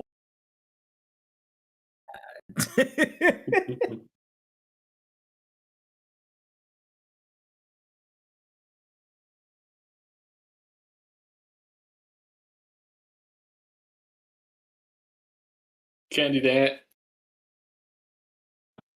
Bootleg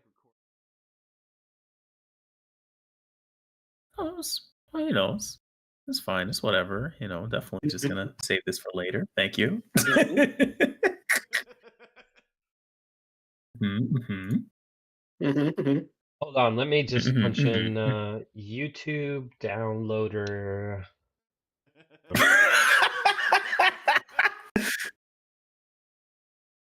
Burn the CD. I will not change.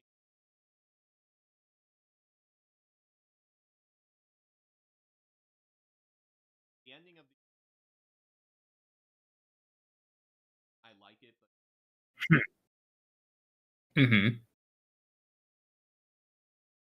oh, that's fantastic. That much more cathartic ending. Gotcha. Okay. Okay. We love a good change for the better. It's one of those situations. Oh, Mel Brooks.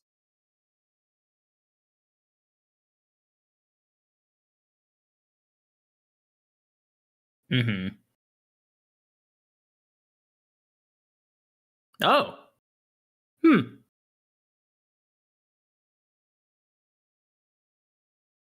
Also one of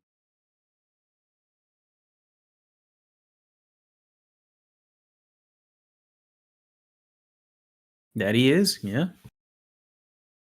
No Young Friend.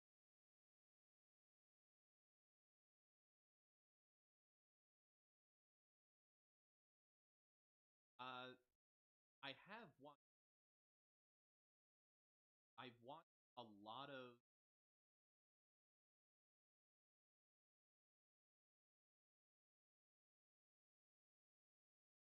No idea. Mm-mm. Yeah, what are you talking about?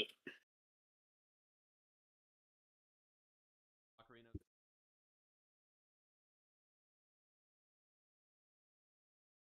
They will together so that there are unlocked.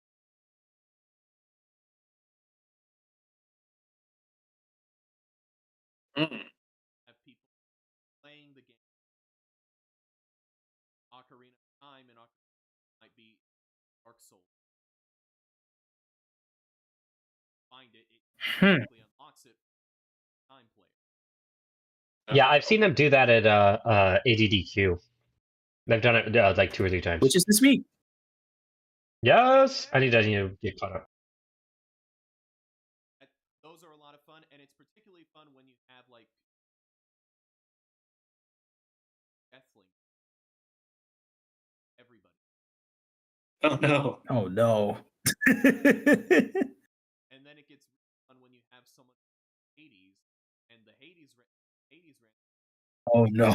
start with max heat. Oh, good lord. Oh. Oh. Possible time limit. Oh. Okay. All right, guys. Ethan, like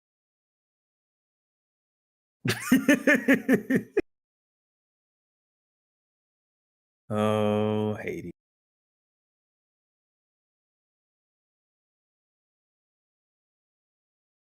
guy on.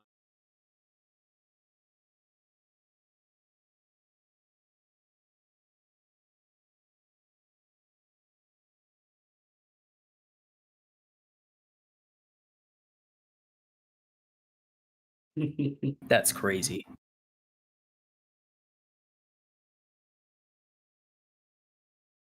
Cool. It's a long game to be archipelago in. One game I feel confident for.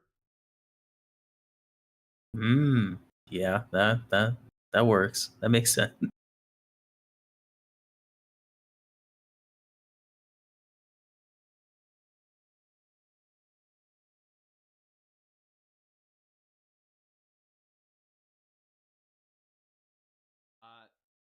The other thing, the returning Oh? Oh. Doctor Who Power Hour back. We're so No! So back. back. I won't go into. I've Doctor Who is no longer on HBO Max. Dang. I've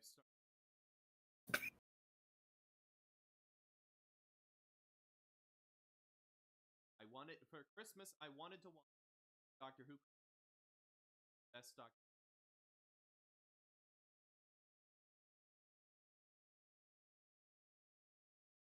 I was in Merry Christmas. I almost forgot. I finished the second book.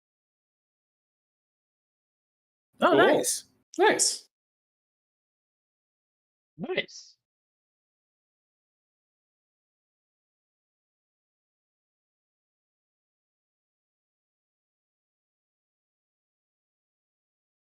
And right after that, I decided had an adaptation actor.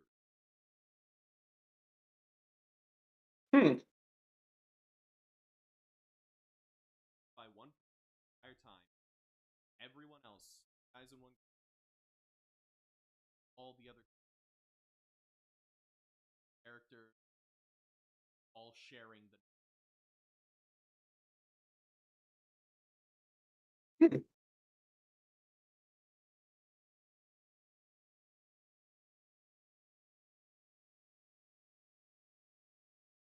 I was inspired by adaptation Alfred Hitchcock movie Steps. The entire thing is by 4 people. Main character being by one guy.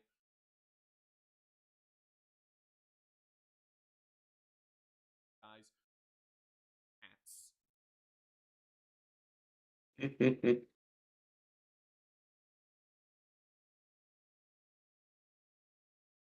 And got me in a.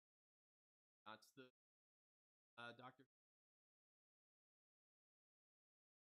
I also got another time of the Matt Smith final episode.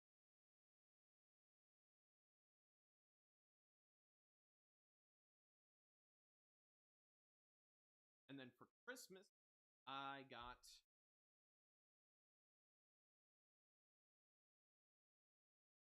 all of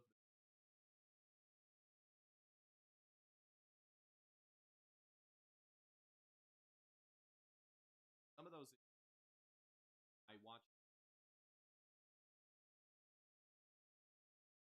That was it.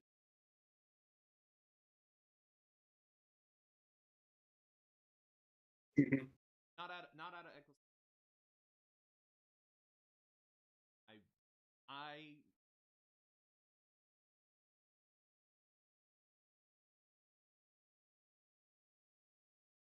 both by the a like Doctor, possibly a little.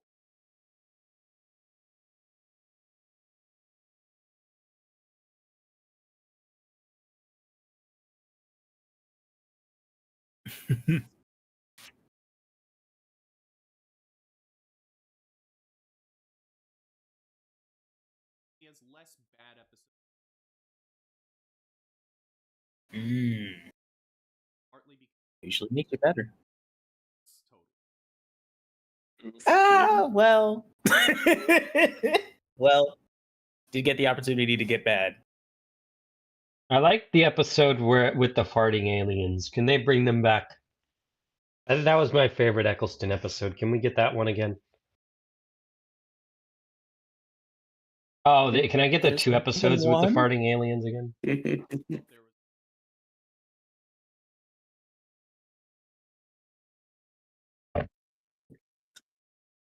I forgot they came back. Oh my god.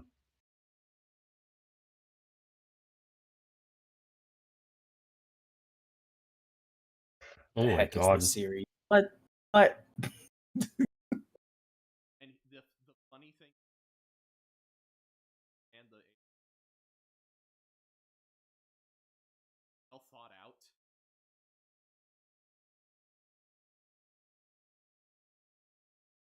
It's one about plan.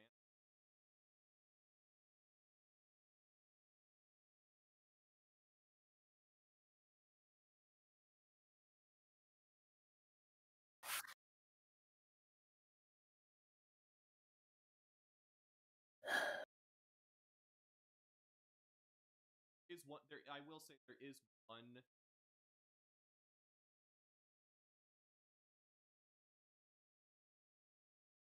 Aliens and guys are walking into.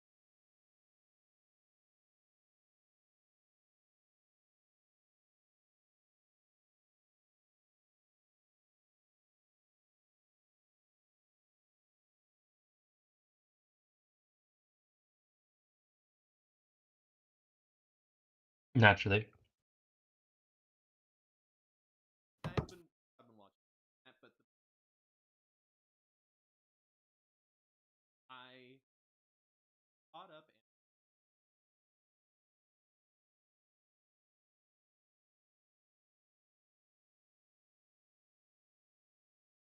and a while ago.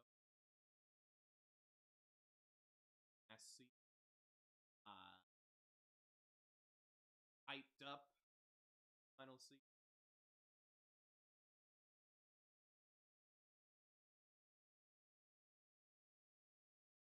That is Twin Peaks. No. Not Strange. Found some fire.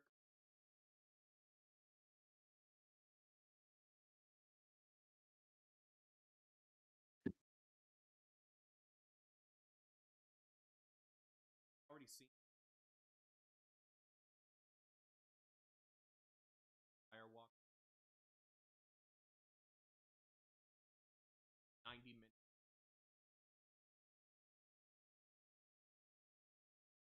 Started with that.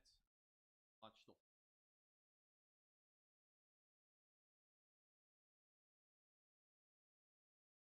I can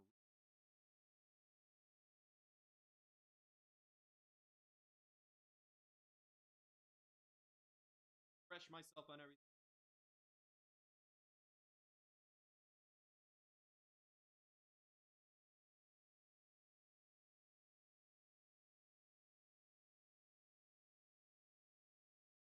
David Lynch.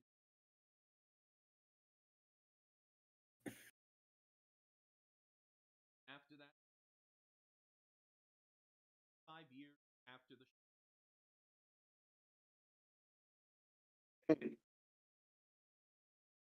final episode, character tells the main, "I'll see you again in 25 years." Well, 25 years all later, according. comes back. Start with that scene.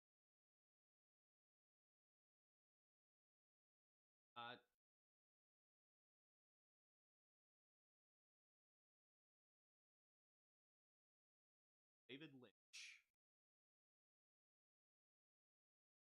Creative every aspect.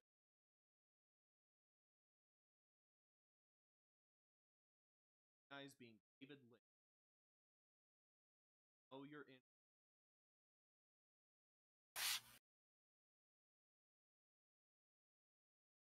Have to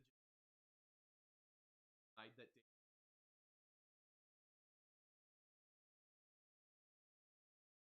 I'm glad I bit.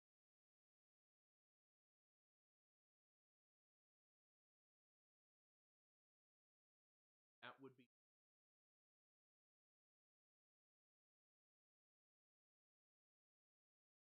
I think is partly David Lynch. Parts of this traded.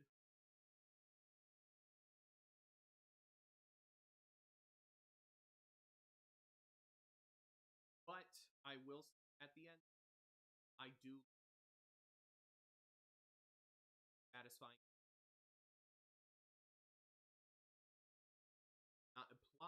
Plot lines get after get all the. Some of them, okay, I'm not fine with that. Other times it's why I want to.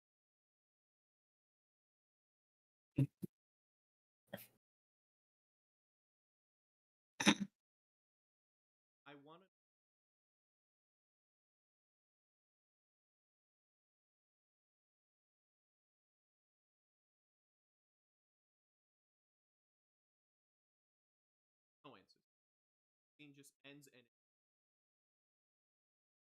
Hmm. every ends with a by some random band that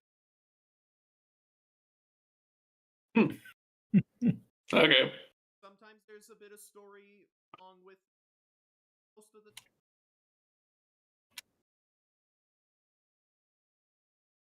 band. The effects purpose a lot of them and look, and I love them. Character will pop out of existence.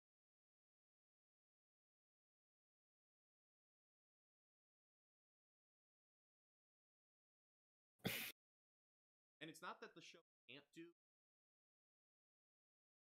episode. There's a nothing but really good. And episode 8, honestly, bit of discussion. Up until that point, it's all play out very slow, drip feed.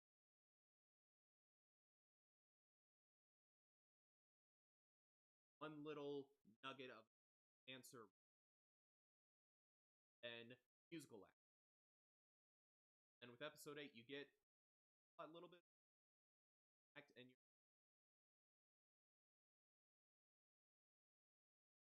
rest of the episode almost entirely in black and white.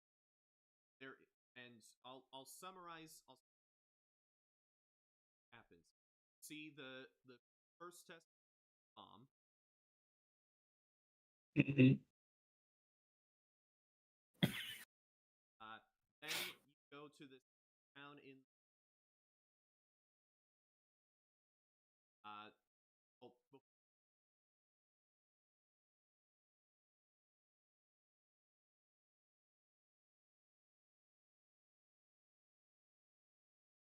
magical orb to Earth. Egg hatches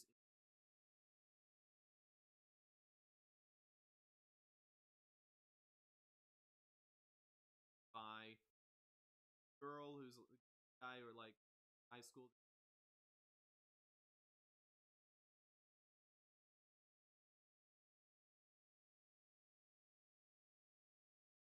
Scene where the couple's driving down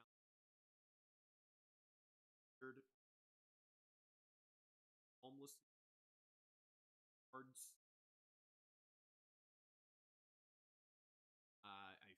I think they were killing somebody. Up to the get away, drive off. Same radio. He breaks, kills receptionist. Grabs the pants or all over that you saw, and bug.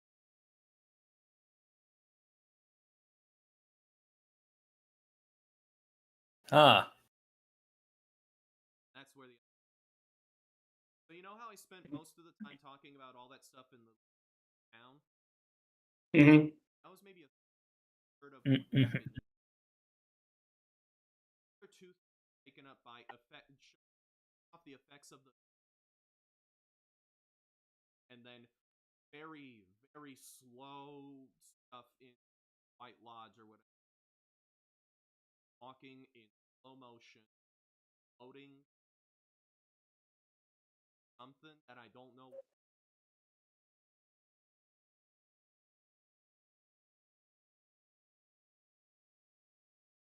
That's a lot of that episode in particular. Kind of agree. It's a film student's wet dream.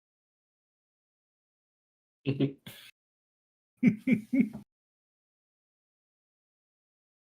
of bad episodes, and I know this for a fact because afterward I watched Red Letter Media, hour long.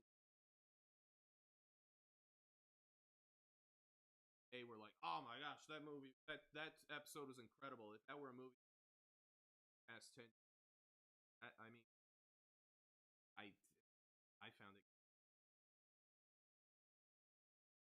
Well, you just didn't understand the theme. Explain, you know. You gotta.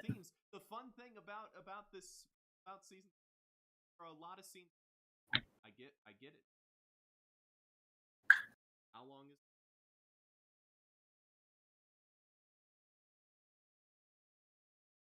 I will say I do You know, a lot more after watching. It's their take on a lot of having some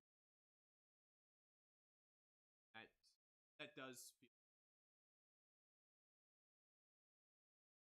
But even without that, I was. Why? Why? Yeah, I'm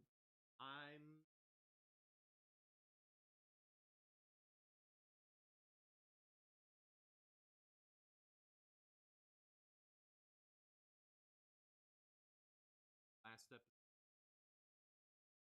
Checking your watch. How many minutes we have left in the episode? And we're just spending it all on this characters driving down a road, and there's headlights behind them. Headlights.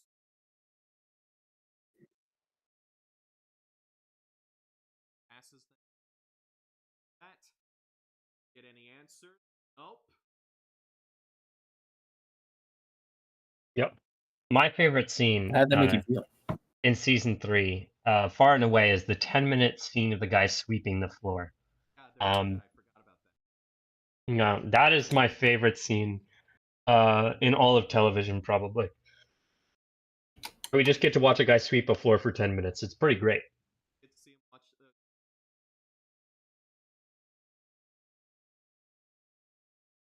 Doc? Yeah. Doc, what?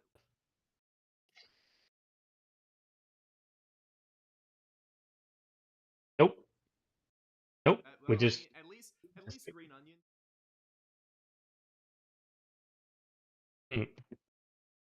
Critique, DMG.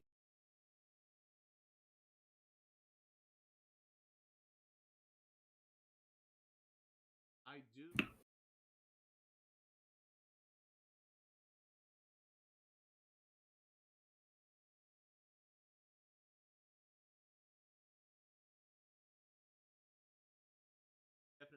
Definitely.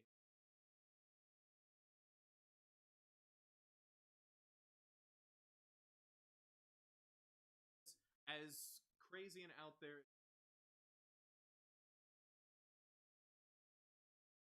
is very, very good.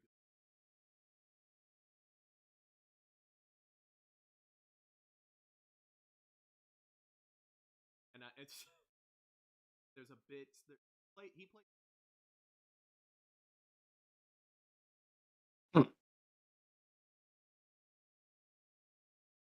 There's a bit in the last episode.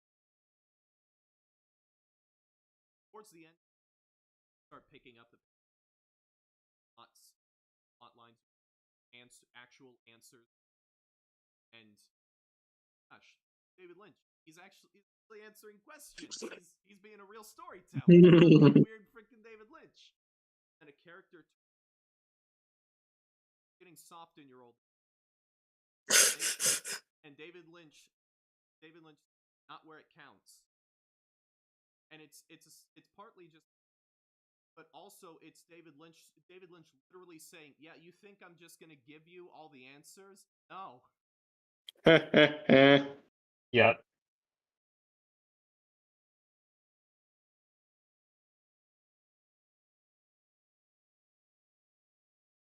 I enjoy the ride. I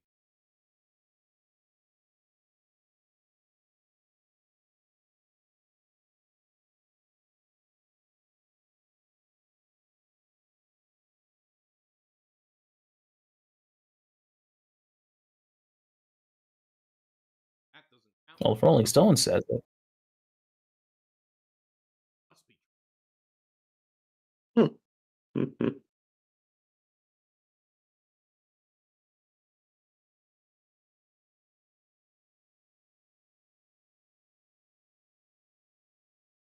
Nice. All right. Glad to hear everybody's doing all right over these last few months. Mm-hmm. Yeah, it's too darn cold up Ah. here. Yeah, you said it. No, you don't. It's too darn cold. It is 8:40. January 4th. Yikes. Hey, congratulations. Hey, welcome to the Nick club. Theo. Your childhood is Uh, over. How does it feel? It's dead.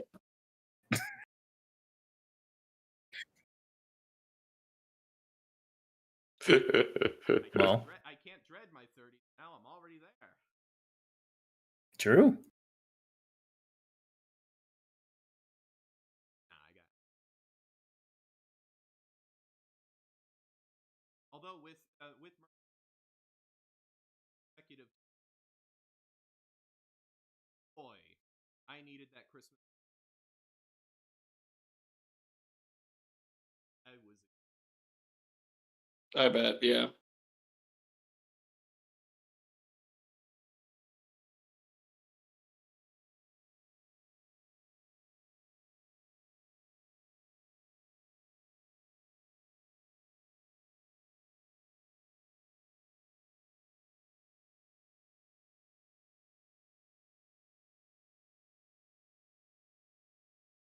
After that.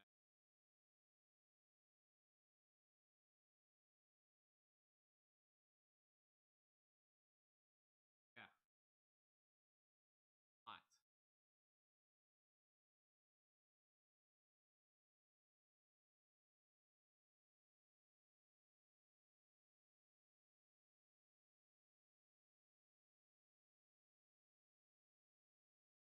Nope, never do. Wait, hold on. I got you. I 1 don't second. No, I don't like this idea. Oh.